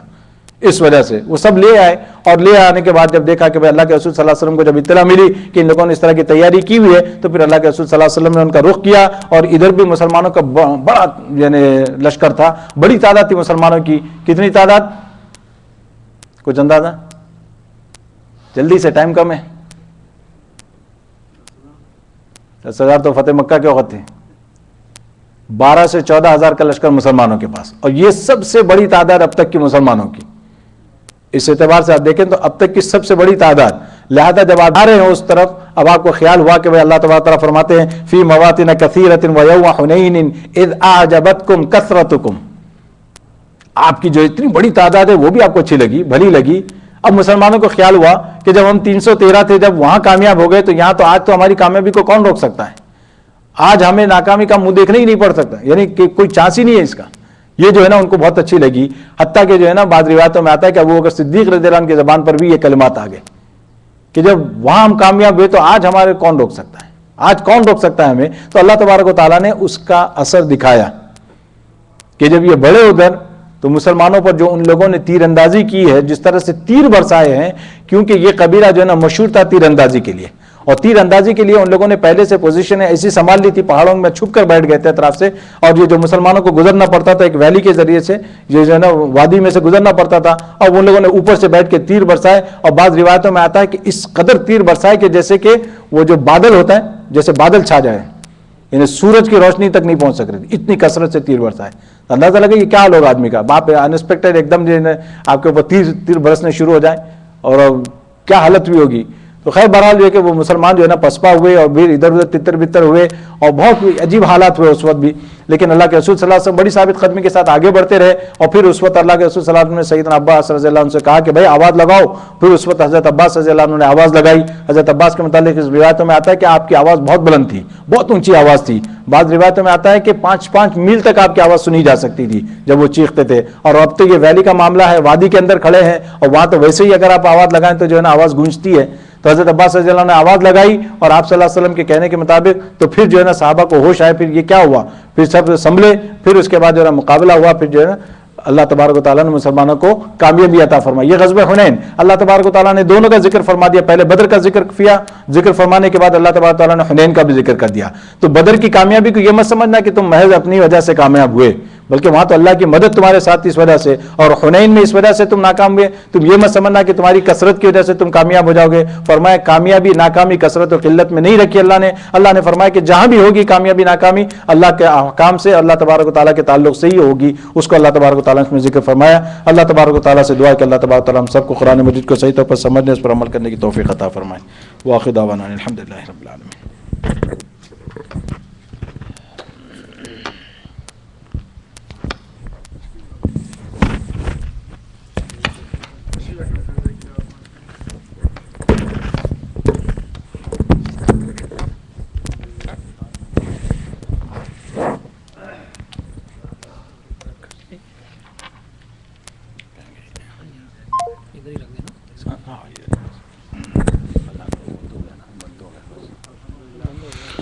اللہ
17 97.